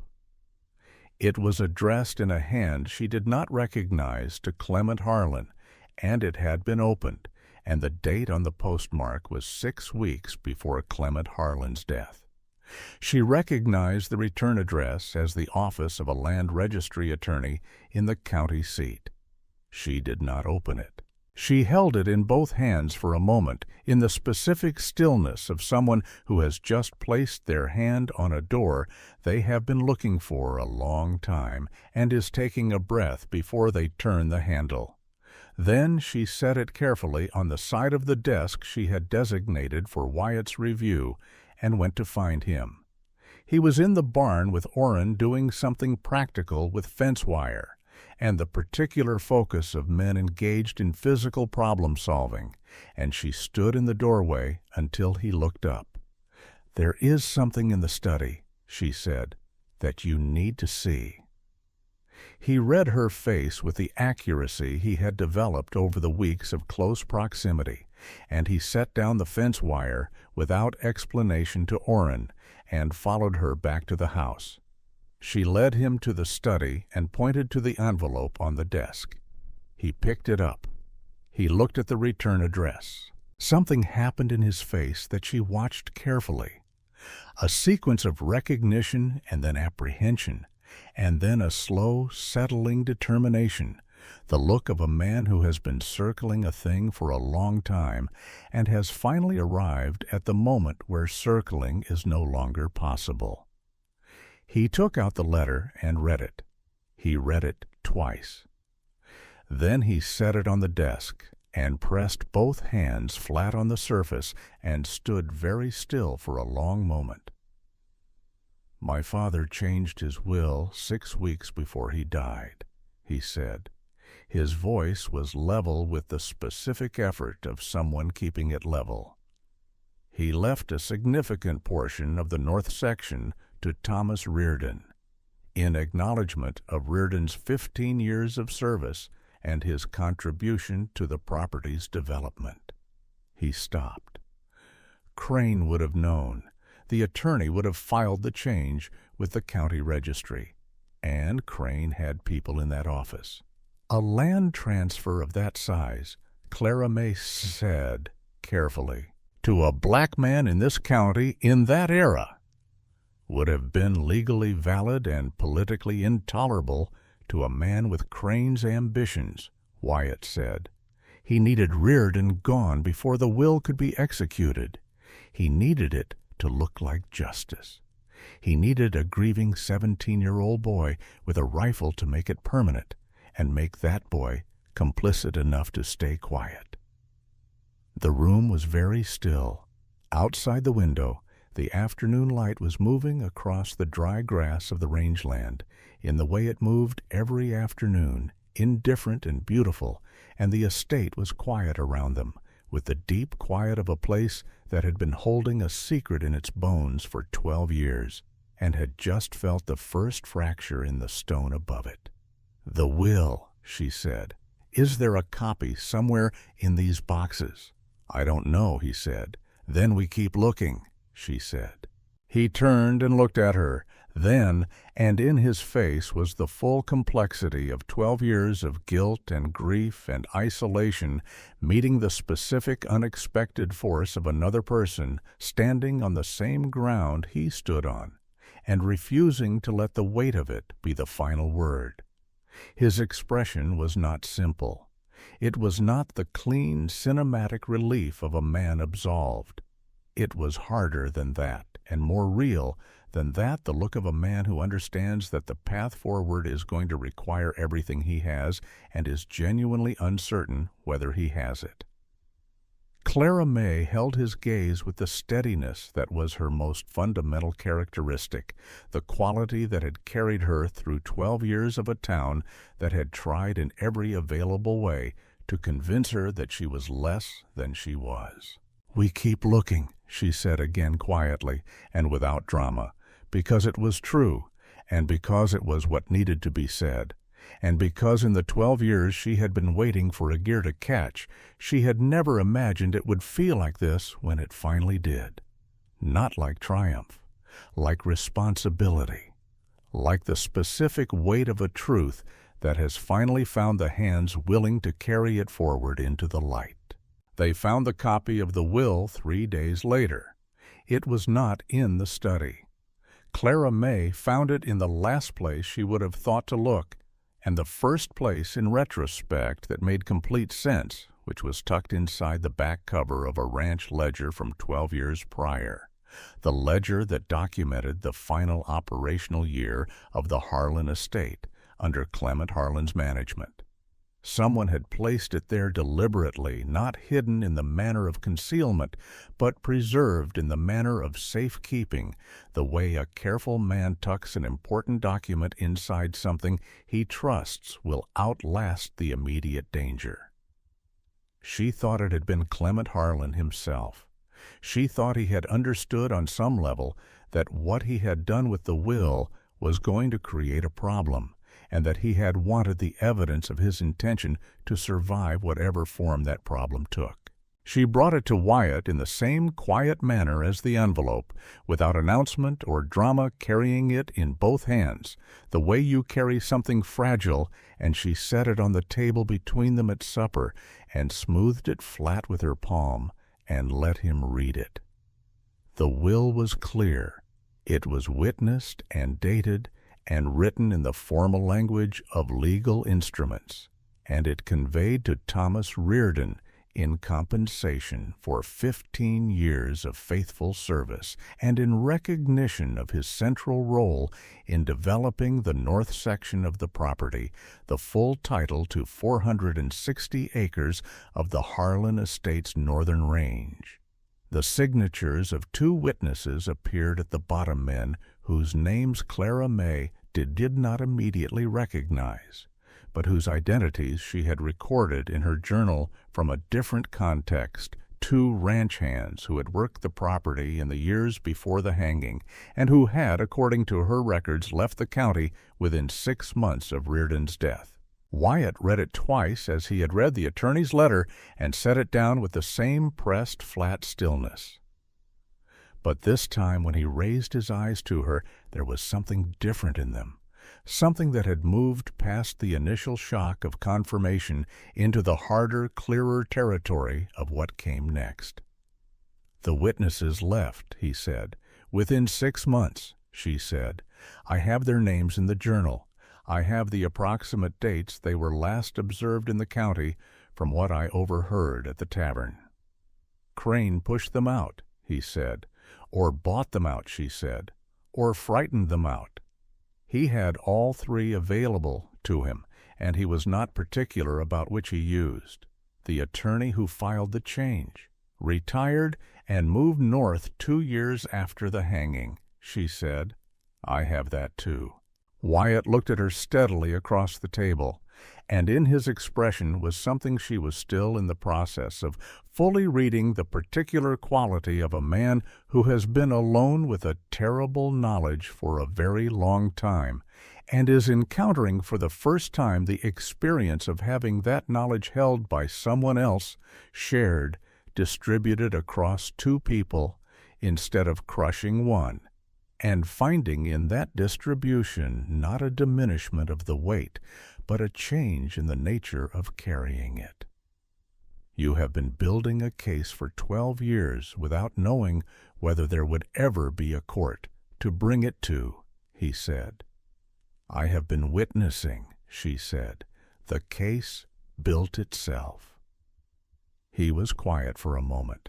Outside, the evening had come down over the rangeland in its full September depth, the sky going from orange to deep purple above the western ridge, and the first sounds of the night had begun in the grass, the insects and the distant movement of the cattle and the particular silence. Underneath all of it that she had come to understand as the estate's own breathing. "We need to get this to someone who can act on it," he said, "someone outside Crane's reach." "The Federal Land Office in Austin," she said. She had thought about this during the 3 days of searching.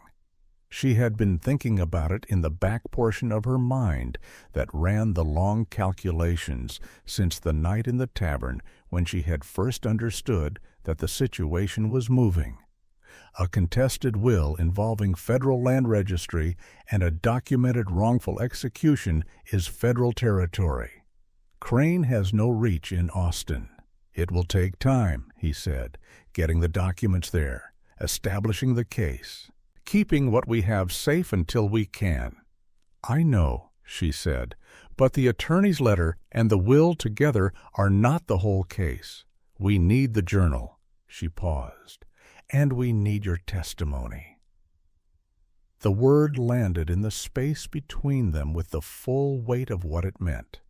His testimony meant standing up and saying publicly what he had done, the rifle and the tree line and the crowd, and Thomas Reardon saying it in formal terms before people with the authority to write it into the record.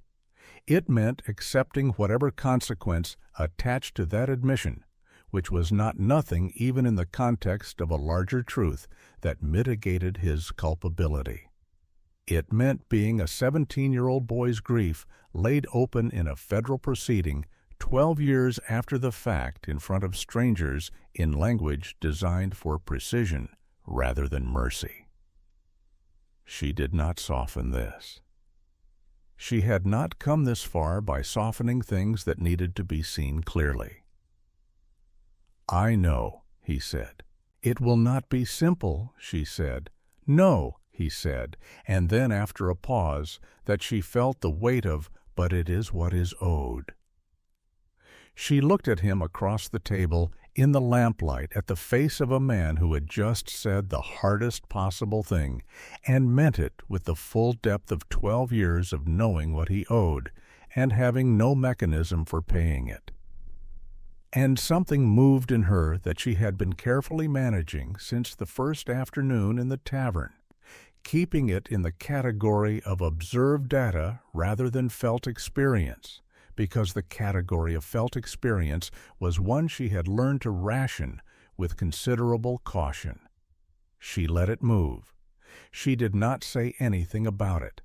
She picked up the will and the attorney's letter and carried them to the study and placed them in the strong box she had found in the 3rd week and repaired the lock on which now sat bolted to the floor under the desk.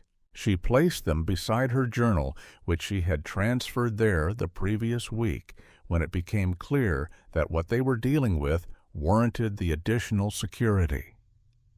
She locked the box and put the key in the pocket she had sewn into the inside of her work apron because she had a precise understanding of which objects in her possession needed to be with her body rather than in a room. She did not know that she had 5 days. The first sign came from Orrin, who rode in from the east fence line on a Thursday morning with the specific expression of a man carrying information he would prefer not to carry. He found Clara Mae in the kitchen garden and reported in his careful, economical way that he had seen a rider on the ridge road the previous afternoon positioned at a point that offered a clear view of the estate's main approach and outbuildings. The rider had not approached. He had simply observed from a distance and at length and then moved on.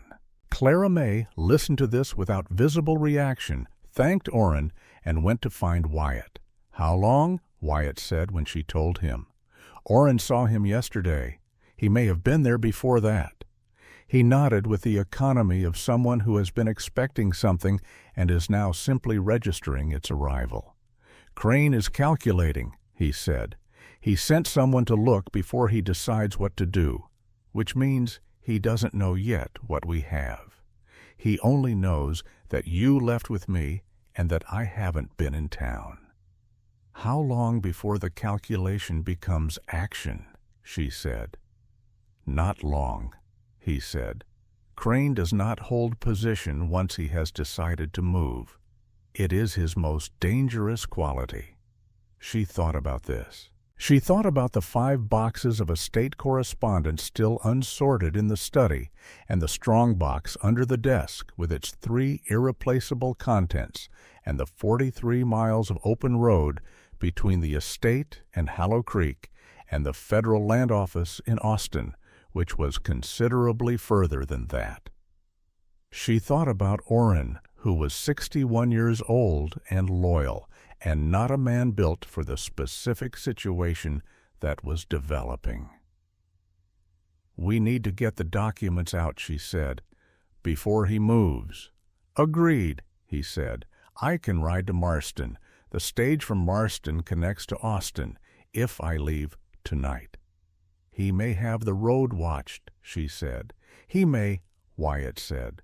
"But a single rider moving at night is harder to intercept than a man traveling openly in daylight." He looked at her with the steady, direct quality that she had come to trust as the most reliable indicator of his actual state. "I need you to stay here with the documents. If I take them and the road is watched, we lose everything. If they stay here hidden, and I arrive in Marston and make contact with the federal office by telegraph, we have a record of the claim before Crane can move against the physical evidence." She understood the logic. She also understood what it meant, which was that she would be on the estate with the documents, and Orrin, and no direct communication with Wyatt while he was on the road, and that if Crane moved faster than they were calculating, she would be managing whatever he moved with the resources she had on hand. "Go tonight," she said. "I will handle what needs handling here." He looked at her for a moment with the expression she had filed under recognition and had been continuing to develop a more precise vocabulary for. "I know you will," he said, and the simplicity of it, the complete and unqualified confidence of it, did something to the internal architecture of the wall she had been maintaining with considerable structural effort since the first afternoon in the tavern. He left after midnight, taking the northern track that bypassed the main approach and connected to the ridge road 2 miles above the point where Orrin had spotted the observer. Clara Mae stood on the porch and listened to the hoofbeats fade into the darkness, and then stood there a moment longer in the full quiet of the estate, taking the measure of what she had and what she might need, and how the space between those 2 things would be navigated if the situation required it. She knew this estate now. She had spent 5 weeks learning every room and outbuilding, and fence line and approach with the same thorough attention she brought to everything, not because she had anticipated this specific need, but because understanding a space completely was simply how she inhabited it. She knew where the land sloped and where it flattened. She knew which outbuildings had sight lines to the main approach and which were blind. She knew the pattern of the cattle's movement in the north pasture and how that pattern changed when something unfamiliar entered the territory. She knew where the tools were stored, which were heavy and which were useful, and she knew the ground between the barn and the house in the dark as well as she knew it in daylight, because she had walked it at every hour. She went inside and checked the strongbox. Then she went to the kitchen and put water on for coffee and settled in to wait. They came on the second night, not the following night, but the one after which meant Crane had waited long enough to feel certain and moved quickly enough to feel confident, which matched exactly the behavioral profile she had assembled from 12 years of observation. She was in the kitchen when Orrin knocked on the back door, his face in the lamplight, carrying the expression of a man who has seen something specific. "3 riders," he said quietly, "coming up the south approach, not the main road, the fence track." She processed this immediately. The fence track came in behind the barn and approached the house from the east side, bypassing the mesquite lane entirely. It was the approach of people who did not want to be seen coming. "The barn," she said. "Can they approach the house from the barn without being seen from the kitchen window?" "Not if someone is watching from the smokehouse," Orrin said. She looked at him, 61 years old, steady as bedrock, with 11 years of this property in his bones. "Will you?" she said. "Already planned to," he said. She took the lamp off the kitchen table and carried it to the study, where she unlocked the strong box, removed the journal and the will and the attorney's letter, and wrapped them together in the oilskin she had procured for the purpose the morning after the rider was spotted on the ridge. She tied the oilskin with cord, the tight, reliable knot she used for everything that mattered, and tucked the package inside the front of her work dress against her body, where it would be as close to her heartbeat as she could make it. Then she extinguished the lamp and moved to the window and waited.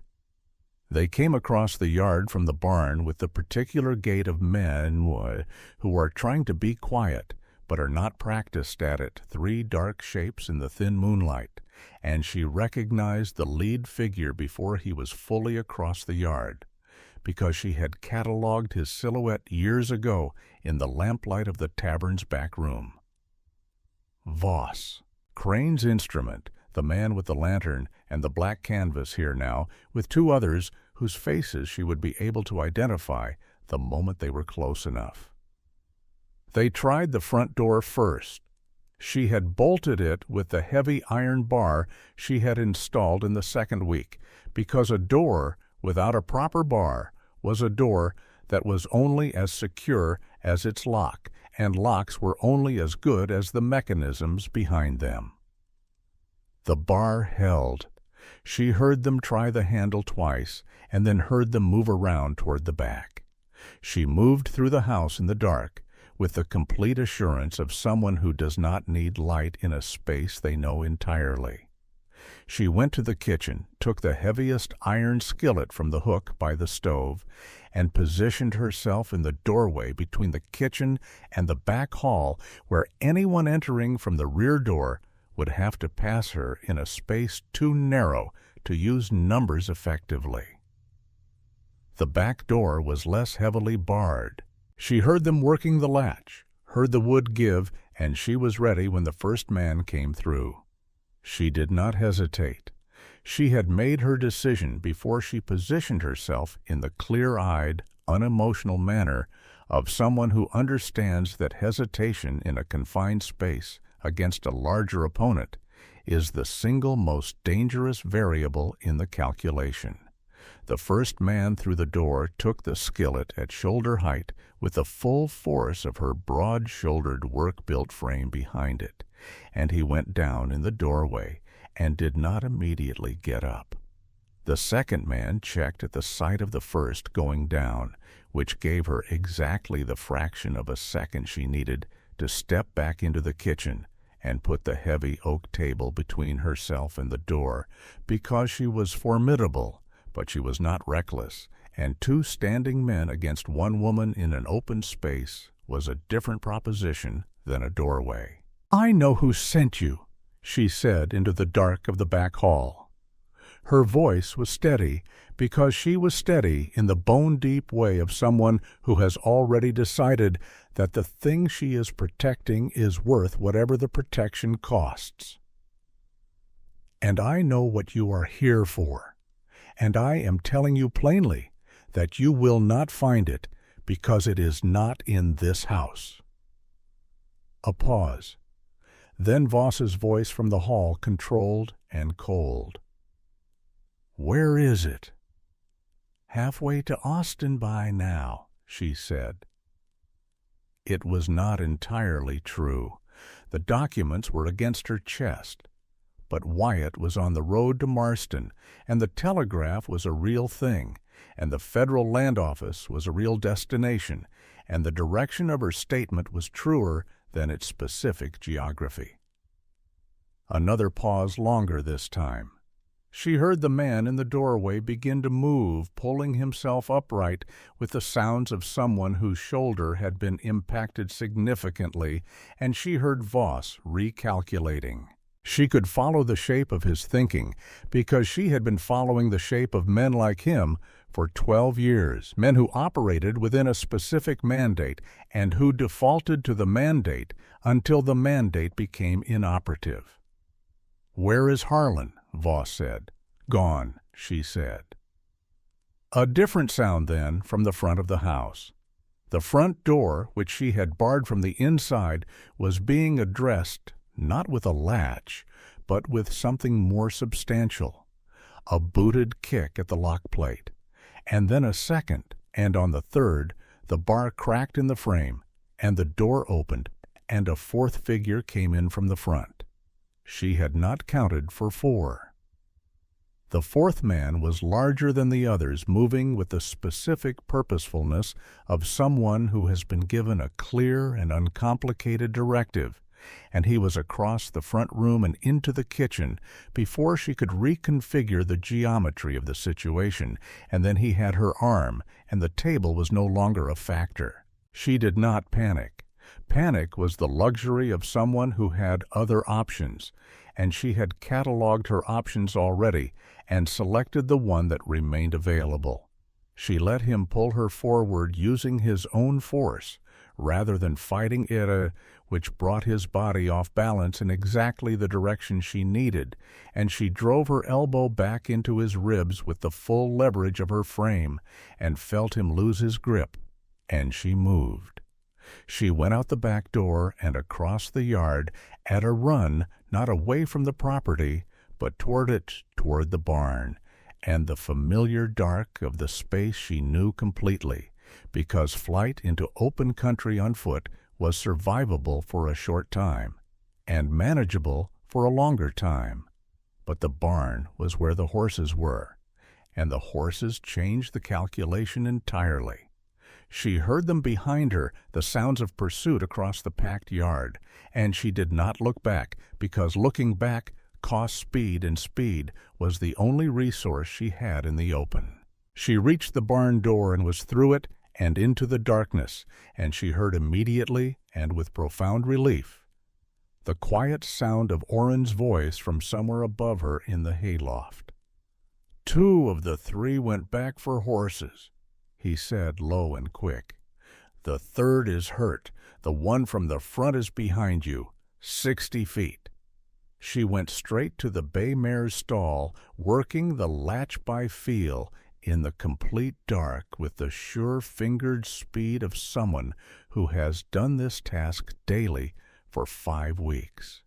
She got the bridle on and led the mare out of the stall, and she was moving toward the barn's side door when the large man came through the main entrance. He stopped blind in the darkness, and she had 6 seconds of his disorientation to get to the side door, which she used entirely. She came out into the thin moonlight on the north side of the barn and mounted the mare from the fence rail, bareback, without ceremony or hesitation, settling her weight with the practiced solidity of a woman who knew exactly how to carry herself.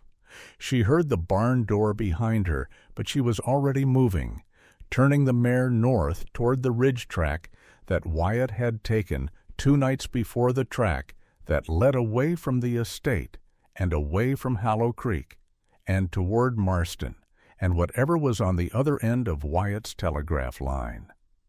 The mare was smooth-gaited. He had told her this on the morning of the ride north, and it was true, a steady and willing animal with more endurance than her initial assessment had credited. and under Clara Mae's capable, unhurried guidance, she found her pace on the rough track and held it. Behind them in the darkness, the estate was a collection of lights and sounds, and the specific disorder of men discovering that the thing they were sent for was not where they expected it, and the person who had it was not where she was supposed to be. She rode north. The night was cold in the way of September nights in that country, the temperature dropping fast after the sun went down, and the stars were extremely clear above the ridge, the enormous Texas sky doing what it did in the dark, expanding to its actual dimensions, dwarfing everything beneath it, in a way that could be either humbling or terrifying, depending on what you were carrying when you looked up. Clara Mae did not look up. She watched the track, and she felt the oilskin package against her chest with every stride of the horse beneath her, and she rode. She had covered perhaps 4 miles when she heard the rider ahead of her coming south on the same track moving fast. She pulled the mare to a stop and held very still and listened with the precise, complete attention that her mind brought to sound, separating the approaching hoofbeats from the ambient noise of the night, assessing pace and weight and gait. And then she recognized the rhythm of it, the way you recognize a voice not by any single characteristic, but by the aggregate of many, and she let out a slow breath. Wyatt Harlan came out of the darkness at a hard ride and pulled up 20 feet from her, and in the thin moonlight she watched his face go through the same rapid sequence of assessment and recognition, and something more complicated than either that she suspected her own face was currently displaying. "What happened is all," he said. "4 of them," she said. "They came tonight, Voss and 3 others. Are you hurt?" "No," she said. "Orrin." "In the barn when I left," she said. "He had positioned himself. He will be all right." Wyatt looked at her on the bareback mare in the middle of the night track with the steady, direct quality that she had come to know as his most fundamental way of seeing her, and then his eyes went to the front of her work dress where the oilskin package was visible as a slight bulk against the fabric, and something in his expression shifted in the way of a man who has ridden hard through the dark toward a feared outcome and has just received a different answer than the one he was braced for. "The document saying," he said. She put her hand to her chest. "Here," she said, "every word." He was silent for a moment, and in the silence she heard the specific quality of a breath released, the full-body exhale of someone who has been holding against a weight they did not know they were holding against until it lifted. "The telegraph," he said, then pulling himself back to the practical with the discipline that was his most useful quality. "I sent it from the Ridge Station before I came back. The Federal Land Office in Austin has the substance of the claim. They have Reardon's name and Crane's name and the date of the execution. They have enough to open an inquiry." "How long?" she said. 2 weeks, maybe 3, he said. "But the claim is on record. Crane cannot unfind it." She absorbed this. 2 weeks or 3 was not an abstract interval. It was a period of time during which Crane would know that his operation was threatened and would have every motivation to eliminate the threat by whatever means available to him. And the means available to him were considerable because he had operated for 30 years in a county where consideration of means was not a limiting factor. "He will come himself next time," she said. "Yes," Wyatt said. "We cannot go back to the estate tonight." "No," he said, and then after the pause of a man completing a calculation. "But we cannot run either. Running gives him time to discredit the claim before the federal inquiry reaches him. We need to be present and visible and in a position to hand these documents to a federal officer when one arrives." She looked at him across the few feet of dark track between them, this man who had fired a rifle at an innocent man at 17 and carried it for 12 years, and who was now proposing to stand fully in the light of what he had done rather than continue carrying it in the dark, and she thought about what that cost, and she thought it was the most genuinely courageous thing she had encountered in 28 years of careful observation. "Then we go back," she said. "Then we go back," he said. They turned their horses south on the ridge track, moving together through the dark toward the estate, and whatever Aldous Crane was going to bring against them next, and the stars above the ridge were indifferent and brilliant, and the oilskin package was solid against Clara Mae's chest, and every word ever written in it was perfectly, permanently preserved in the archive of her mind, and she rode forward into the difficulty of it without hesitation, because she had been waiting 12 years for the gear to catch, and she was not going to stop turning now that it finally had. They rode back to the estate through what remained of the night, moving carefully on the south approach after Wyatt circled wide on the ridge to assess whether Crane's men had stayed or gone. They had gone. The yard was empty in the thin pre-dawn light, the barn door standing open where Clara Mae had left it, the back door of the house similarly open on its damaged frame, and the whole property carrying the specific unsettled quiet of a place that has been disturbed and has not yet decided what it is in the aftermath of the disturbance. Orrin was in the barn, sitting on an overturned bucket, with the patience of a man who had decided that waiting was the most useful available action and had committed to it fully. He had a bruise along his jaw that he had not had before the night began, which he acknowledged with a slight gesture when Clara Mae looked at it and did not otherwise address. He told them that the 4 men had regrouped in the yard after she rode out, that Voss had stood in the yard for a considerable time, looking north in the direction she had gone, and that they had ultimately ridden south toward the main road with a specific quality of departure that suggested they were not retreating but reporting. "He will know by morning that the documents are not here," Wyatt said. "He will know by morning that I have them," Clara Mae said, "which is a different problem for him. A woman he has overlooked for 12 years is a manageable threat. A woman with documents riding toward a federal telegraph is something else." Wyatt looked at Orrin. "I need you to ride to the Kavanaugh place and stay there until I send for you," he said. The Kavanaughs were the nearest neighboring operation 7 miles to the west, people Orrin had mentioned in passing as having no particular connection to Crane's network. "Take what you need. Do not use the main road." Orrin stood from the bucket without argument, with the dignity of a man who understood the request was protective rather than dismissive.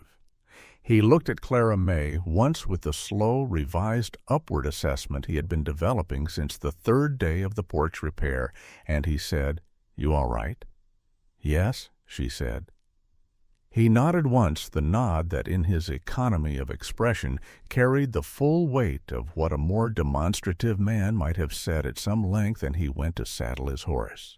They spent what was left of the night repairing the back door and the front bar, Wyatt working the frame with the same alongside-you quality that Clara Mae had observed since the 2nd week, not directing but doing his hands competent on the wood in the lamplight, while she held the frame and handed him what he needed.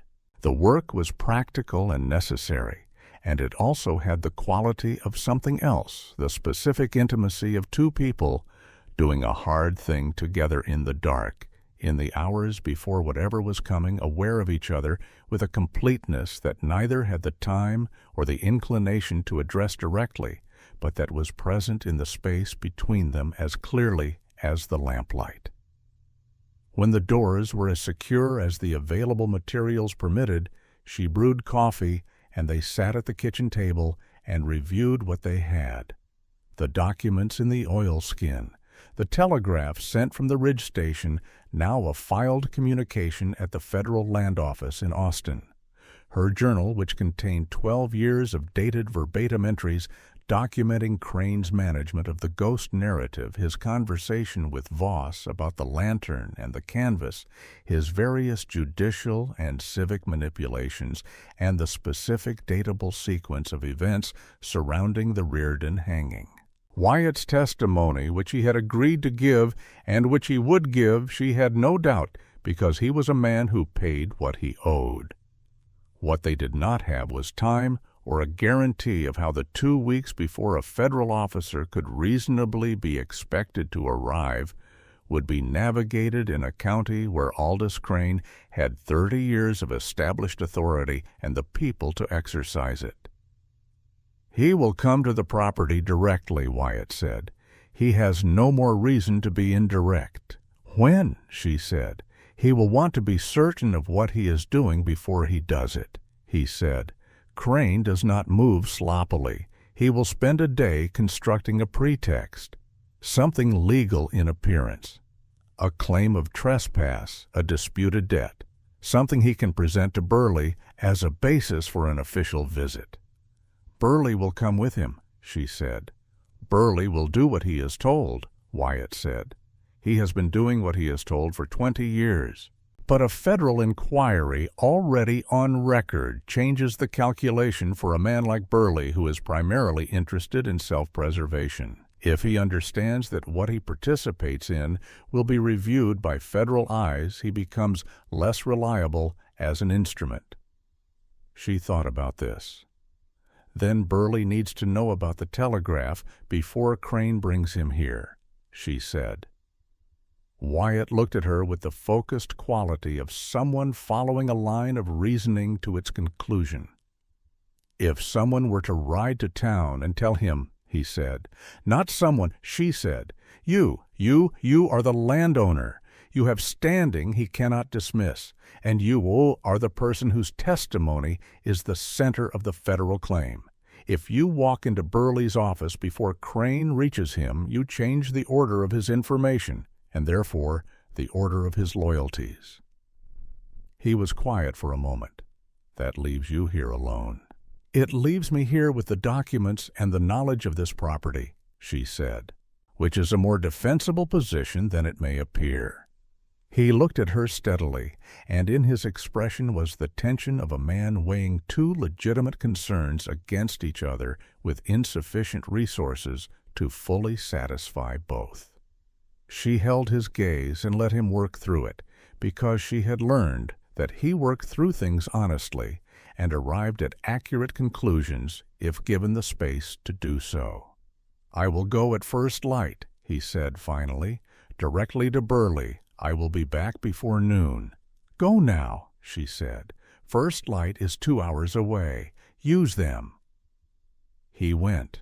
She stood on the repaired porch and watched his horse take the mesquite lane at a steady canter until the darkness took him, and then she turned back to the house and the long, specific patience of waiting, which she had more practice with than almost anything else in her life.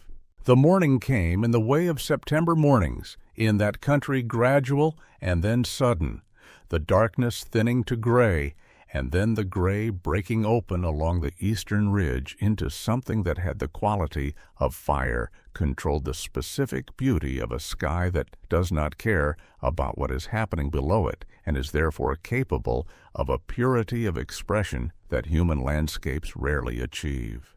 Clara Mae watched it from the kitchen window while the coffee heated, and turned it over in her mind, the full shape of what was coming, assessing it, the way she assessed everything, without the distortions of either hope or despair, looking at it as clearly and completely as she could, and then deciding what she was going to do with what she saw. Crane arrived at 10 in the morning. He came with 4 riders, none of whom were Voss, which told her something about what had happened to Voss's standing in the previous 8 hours. He came without Burley, which told her something more significant, and she filed both observations immediately as she watched the 5 horses come up the mesquite lane from the kitchen window. He came to the front door and knocked, which was unexpected, and she crossed the front room and opened it. And Aldous Crane stood on the repaired porch in the morning light, looking exactly as he had looked in every confrontation of his long career, a man occupying more space than the doorway provided, and certain of his right to it. He looked older in daylight than he did in the tavern. She had not seen him in direct morning light before, and the light was not charitable to a man who had spent 30 years in the particular moral climate that Crane had chosen for himself. The lines in his face were not the lines of age alone, but of the specific expressions he had made. Habitually, the contempt that had settled into the set of his jaw, the calculation that had carved itself into the space between his eyes. "Miss Sutton," he said. He said it with a warmth that was so thoroughly manufactured that she could identify the individual components of its construction the way a watchmaker identifies the parts of a mechanism laid out on a table. "Mayor Crane," she said. She did not step back from the doorway. He looked past her into the house, a brief assessment, and then back at her face. "I imagine you know why I am here," he said. "I imagine I do," she said. "This does not have to be difficult," he said. "You are a sensible woman. I have always thought so." He said it in the tone of a man offering a compliment he had manufactured specifically for this conversation.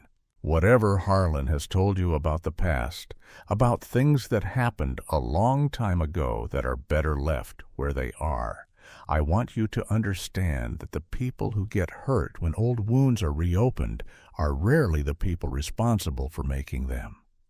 She looked at him. She let the look go on long enough to be uncomfortable because she had spent 12 years being required to make other people comfortable, and she was finished with that particular obligation. "Are you threatening me?" she said. It was not quite a question. Something moved in his expression, a slight recalibration, the look of a man reassessing a piece on a board he thought he understood. "I am advising you," he said, "as someone who has known this town and its people a great deal longer than you have been a significant presence in it." "I have been a presence in it for 28 years, she said. "I have simply been one that you found easy to overlook."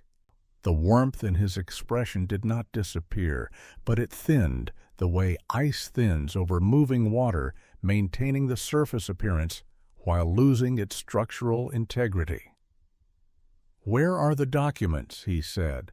"With the Federal Land Office in Austin," she said. It was still not precisely true in terms of physical location, but it was true in every way that mattered, and she had made her peace with the distinction. He looked at her for a long moment.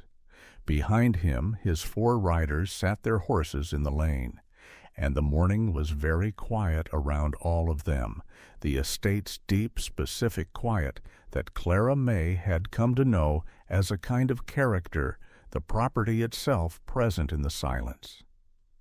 "You do not understand what you are involving yourself in," Crane said, and the warmth was fully gone, now replaced by something that was not quite threat, but was the immediate precursor to it, the way the air changes in the seconds before a significant weather event.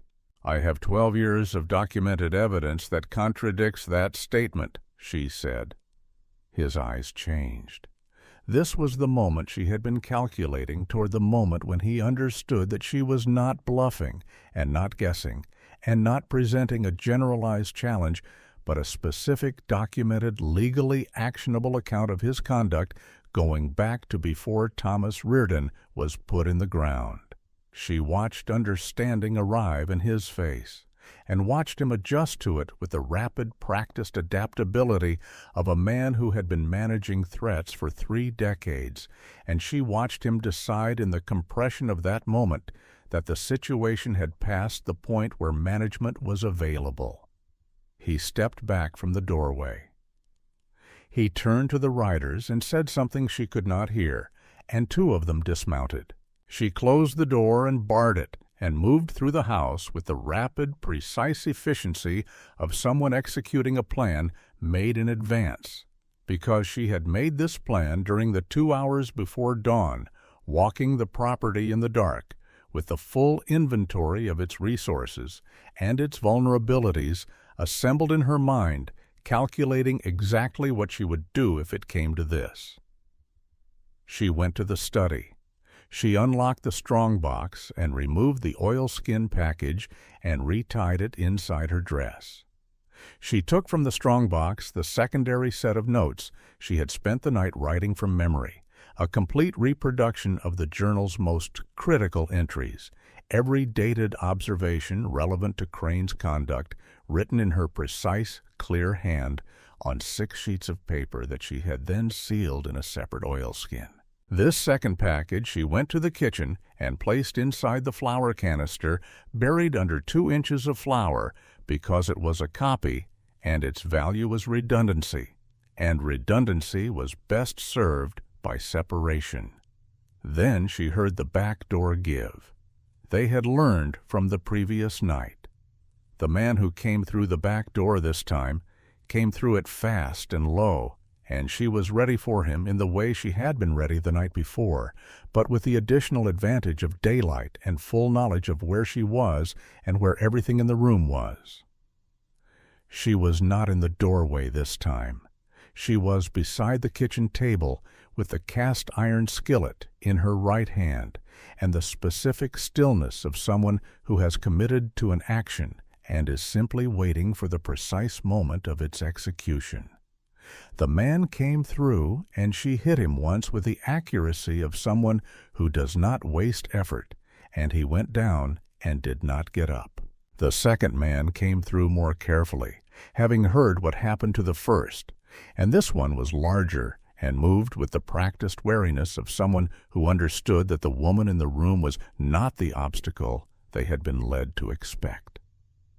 He came in with his arms wide, and she put the table between them again, and she said, "Stop."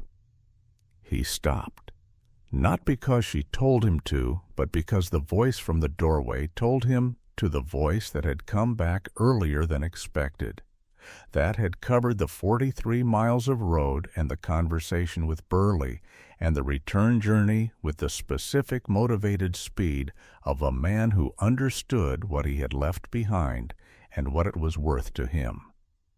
Wyatt Harlan came through the back door with Burley 2 steps behind him, and the dynamic in the kitchen reconfigured itself around the new information of their presence with the rapid, decisive quality of a situation that has just reached its resolution point. Burley was a man who had spent 20 years choosing the path of least resistance, and the path of least resistance had just changed direction entirely. He had spent the previous 3 hours with Wyatt Harlan being walked through the substance of a federal claim that had a telegraph record and a dated documentation file, and the testimony of the last surviving Harlan, and 12 years of a woman's written evidence behind it, and the path of least resistance was now clearly and unambiguously on the side of the federal inquiry rather than the 30-year mayor of a county that was about to become very uncomfortable for everyone associated with Aldous Crane's administration. Crane himself came through the front room when he heard Burley's voice, and he stood in the kitchen doorway and looked at the assembled situation with the expression of a man watching 30 years of constructed reality come apart at the seams. And Clara Mae looked back at him from across the kitchen table with the full steadiness of a woman who has been waiting for this specific moment since she was 14 years old, standing in a field watching an innocent man die, and she held his gaze without blinking. "Aldous Crane," Burley said with the careful formality of a man placing every word on the record for future review. I am placing you under detention pending a federal inquiry into the wrongful execution of Thomas Reardon and the fraudulent suppression of the Clement Harlan land, will date it." He looked at Clara Mae. "October 14th, she said, 1881. Burley repeated the date. Crane said nothing.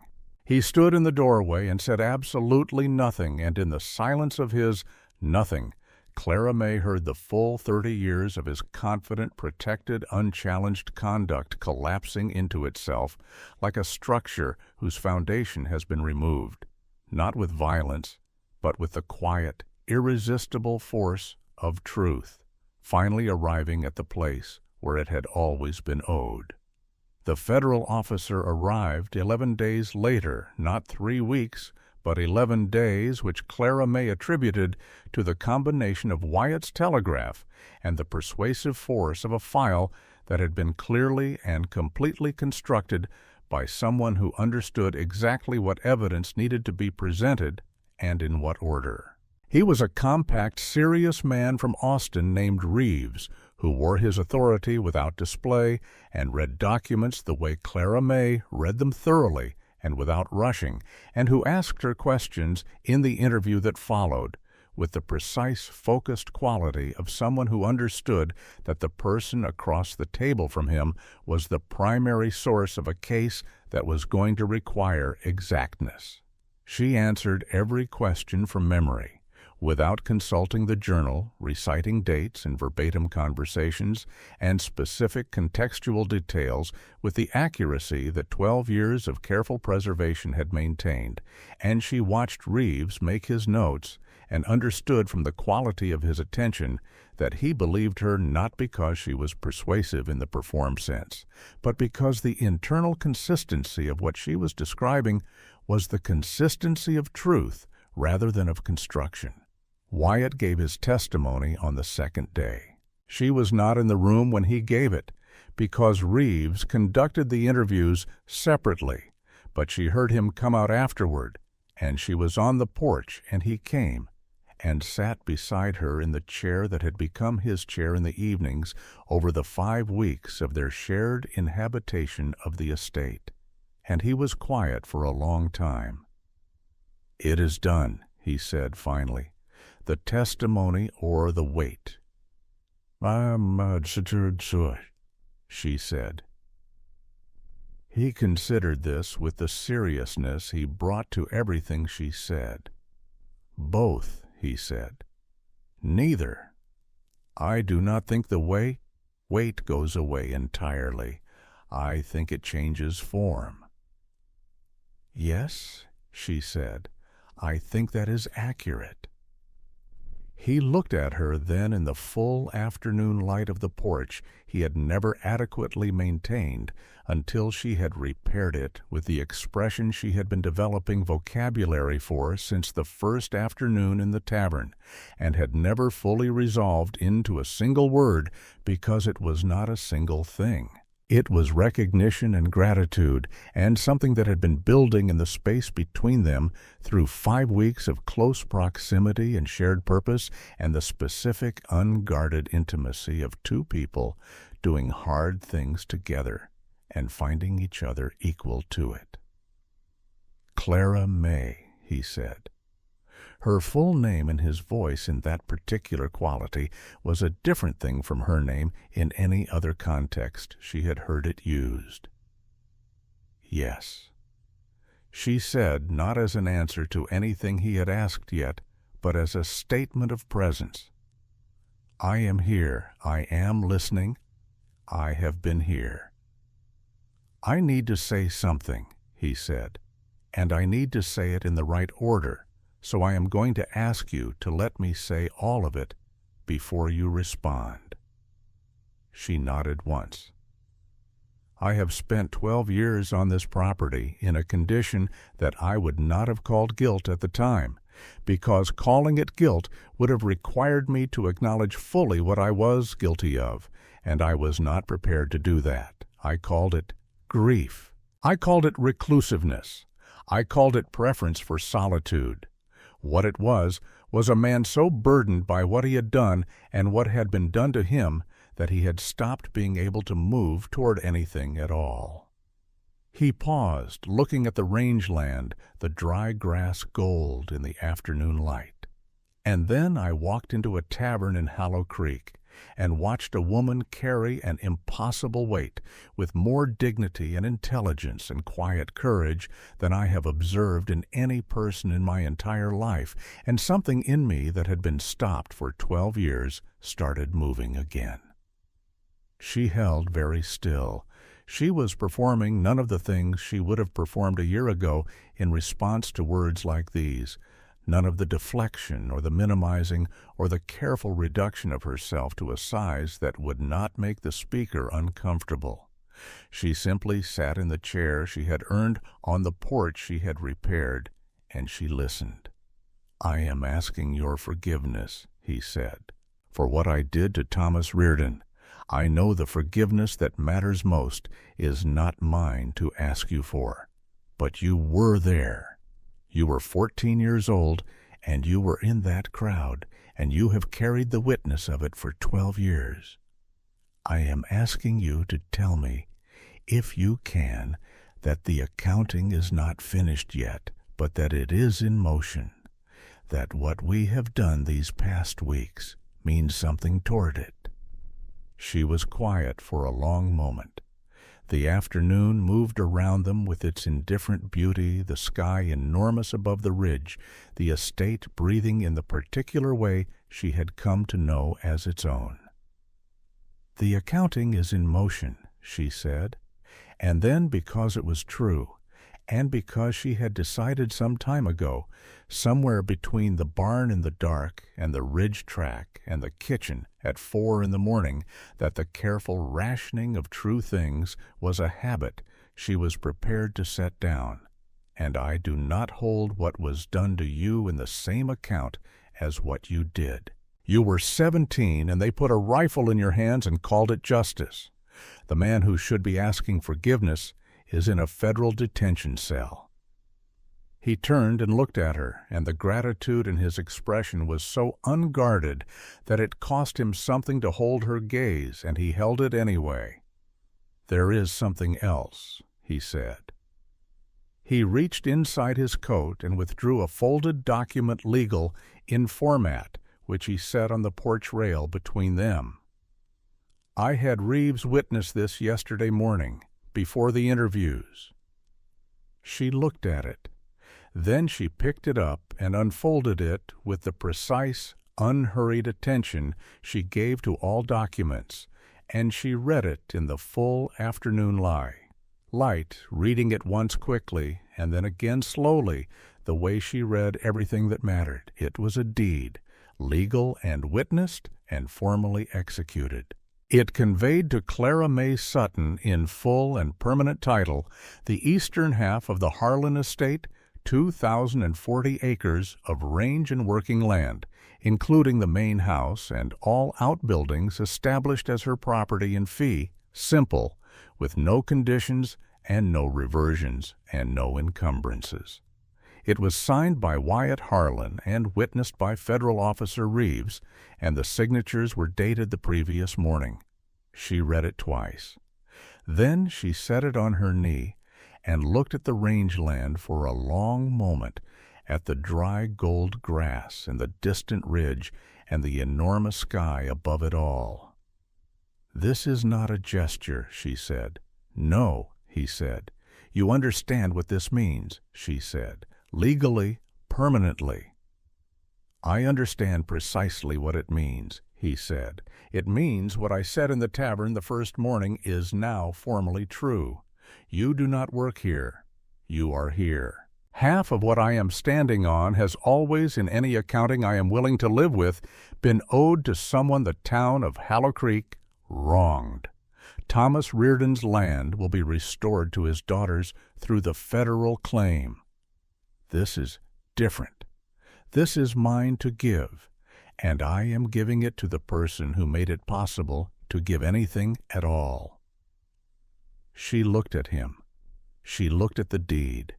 She looked at the land that was in this moment, and all subsequent moments hers, not because she had been given a position in it or permitted to work it or allowed to exist on its edges, but because a document witnessed by a federal officer said so in the clear, unambiguous language of property law, and property law in this country had a permanence that the casual cruelties of towns like Hallow Creek could not revoke.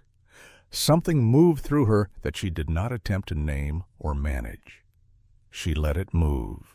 She had spent 28 years managing her interior experience with the same careful, rationing precision she brought to every other resource, and she was finished with that particular economy. She let it move through her fully the grief of 12 years, and the weight of 12 years, and the vindication of 12 years, and something else. Something that had no association with the past at all, but was entirely directed toward what was in front of her, which was a man who had looked at her clearly from the first moment and had not looked away. "Wyatt," she said. "Yes." He said in the same quality she had used, present and attentive and not requiring her to say more than she was ready to say. "I am going to stay," she said. His expression did not transform into the cinematic release of a man getting what he wanted. It did something more honest than that. It settled. It became more itself, the way a structure becomes more itself when the load it was built to bear is finally placed on it, and everything finds its true alignment. "I am glad," he said. "I am not finished being independent," she said. "This." She held up the deed. "This is not a romantic gesture to me. This is the foundation of an actual life that I am going to build on actual ground. I need you to understand that." "I understand it," he said. "It is one of the things I most respect about you. And I am going to have opinions about the management of the western half," she said. Something shifted in his expression that was, she realized, with a slight internal recalibration, the closest thing to humor she had observed in him. "I would be surprised and concerned if you did not," he said. She looked at him for a moment longer, at the face she had catalogued in the first 3 seconds of their acquaintance, and had been adding to every day since, and she thought about what it meant to know a person, clearly not the performed version of them, but the actual version, the one visible only in the unguarded moments and the difficult ones and the early morning ones, and she thought she knew this one more clearly than she had known any person since her mother. She reached across the porch rail and placed her hand over his, and he turned his hand and held hers, and they sat in the long afternoon light of the estate that was now both of theirs, and they did not say anything more for a while, because there was nothing that needed saying, that the moment was not already saying on its own. Aldous Crane was tried before a federal court 7 weeks later. The testimony of Wyatt Harlan, combined with Clara Mae's documented evidence and the physical record of the altered land registry, constituted a case that the defense was unable to materially challenge. He was convicted on charges of conspiracy, fraudulent suppression of a legal will, and his role in the wrongful execution of Thomas Reardon. The sentence was substantial. He did not return to Hallow Creek. Thomas Reardon's daughters, located in the hill country, through the efforts of the federal inquiry, received the land their father had been granted in Clement Harlan's will, 460 acres in the north section, that had been waiting for them for 12 years in the patient, impartial manner of land, which does not forget ownership the way people sometimes choose to. They came to the estate in the spring, 2 women in their 30s, with their father's quality of standing still without apology, and Clara Mae met them on the repaired porch and walked the north fence line with them and answered every question they had about the land and its history with the complete accuracy that was her nature, and she did not diminish a single piece of it. The ghost of Hallow Creek was never seen again after Crane's arrest.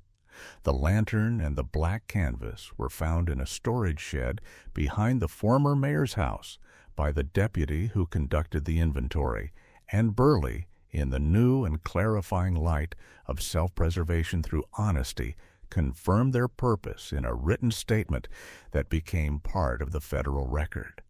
The town did not immediately become a better version of itself because towns do not work that way, the transformation of a community's character being a longer and less dramatic process than the removal of its corrupting leadership.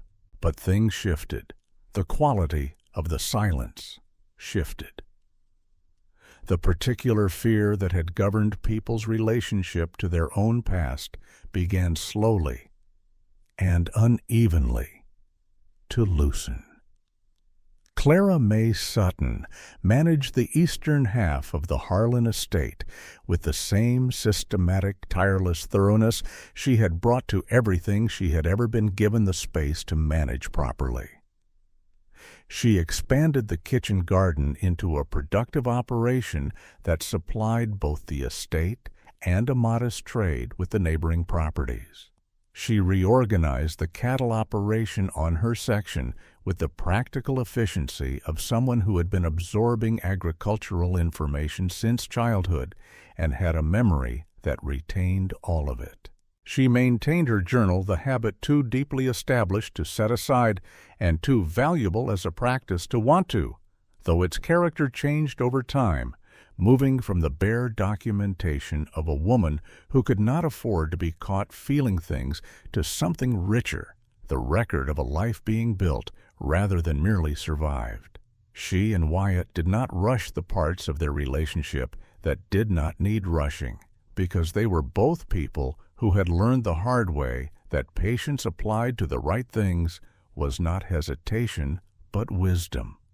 They shared the porch in the evenings and the work of the property and the specific sustaining conversation of two people who had found in each other an intelligence that matched their own and a character they could trust, which was rarer than most people understood until they had it.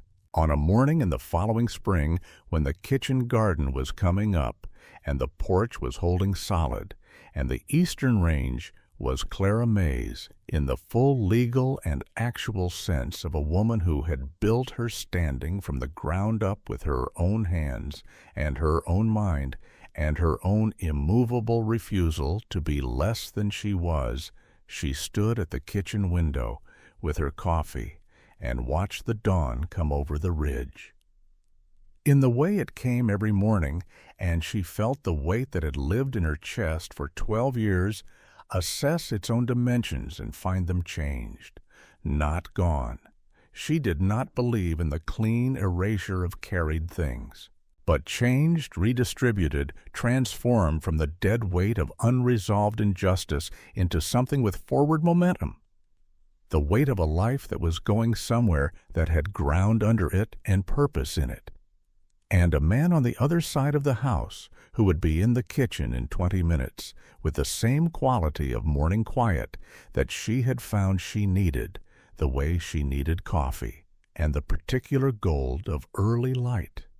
She was 28 years old, and she owned 2,000 acres, and the past had been named, and the record had been corrected, and Thomas Reardon's daughters were walking their father's land in the hill country spring, and she was standing in her kitchen in the first light of a morning that belonged entirely to her, and the gear that had caught 12 years in the making was turning with the full, unstoppable momentum of a truth that has finally been given room to move. She drank her coffee. She set down her cup. She went to start the day.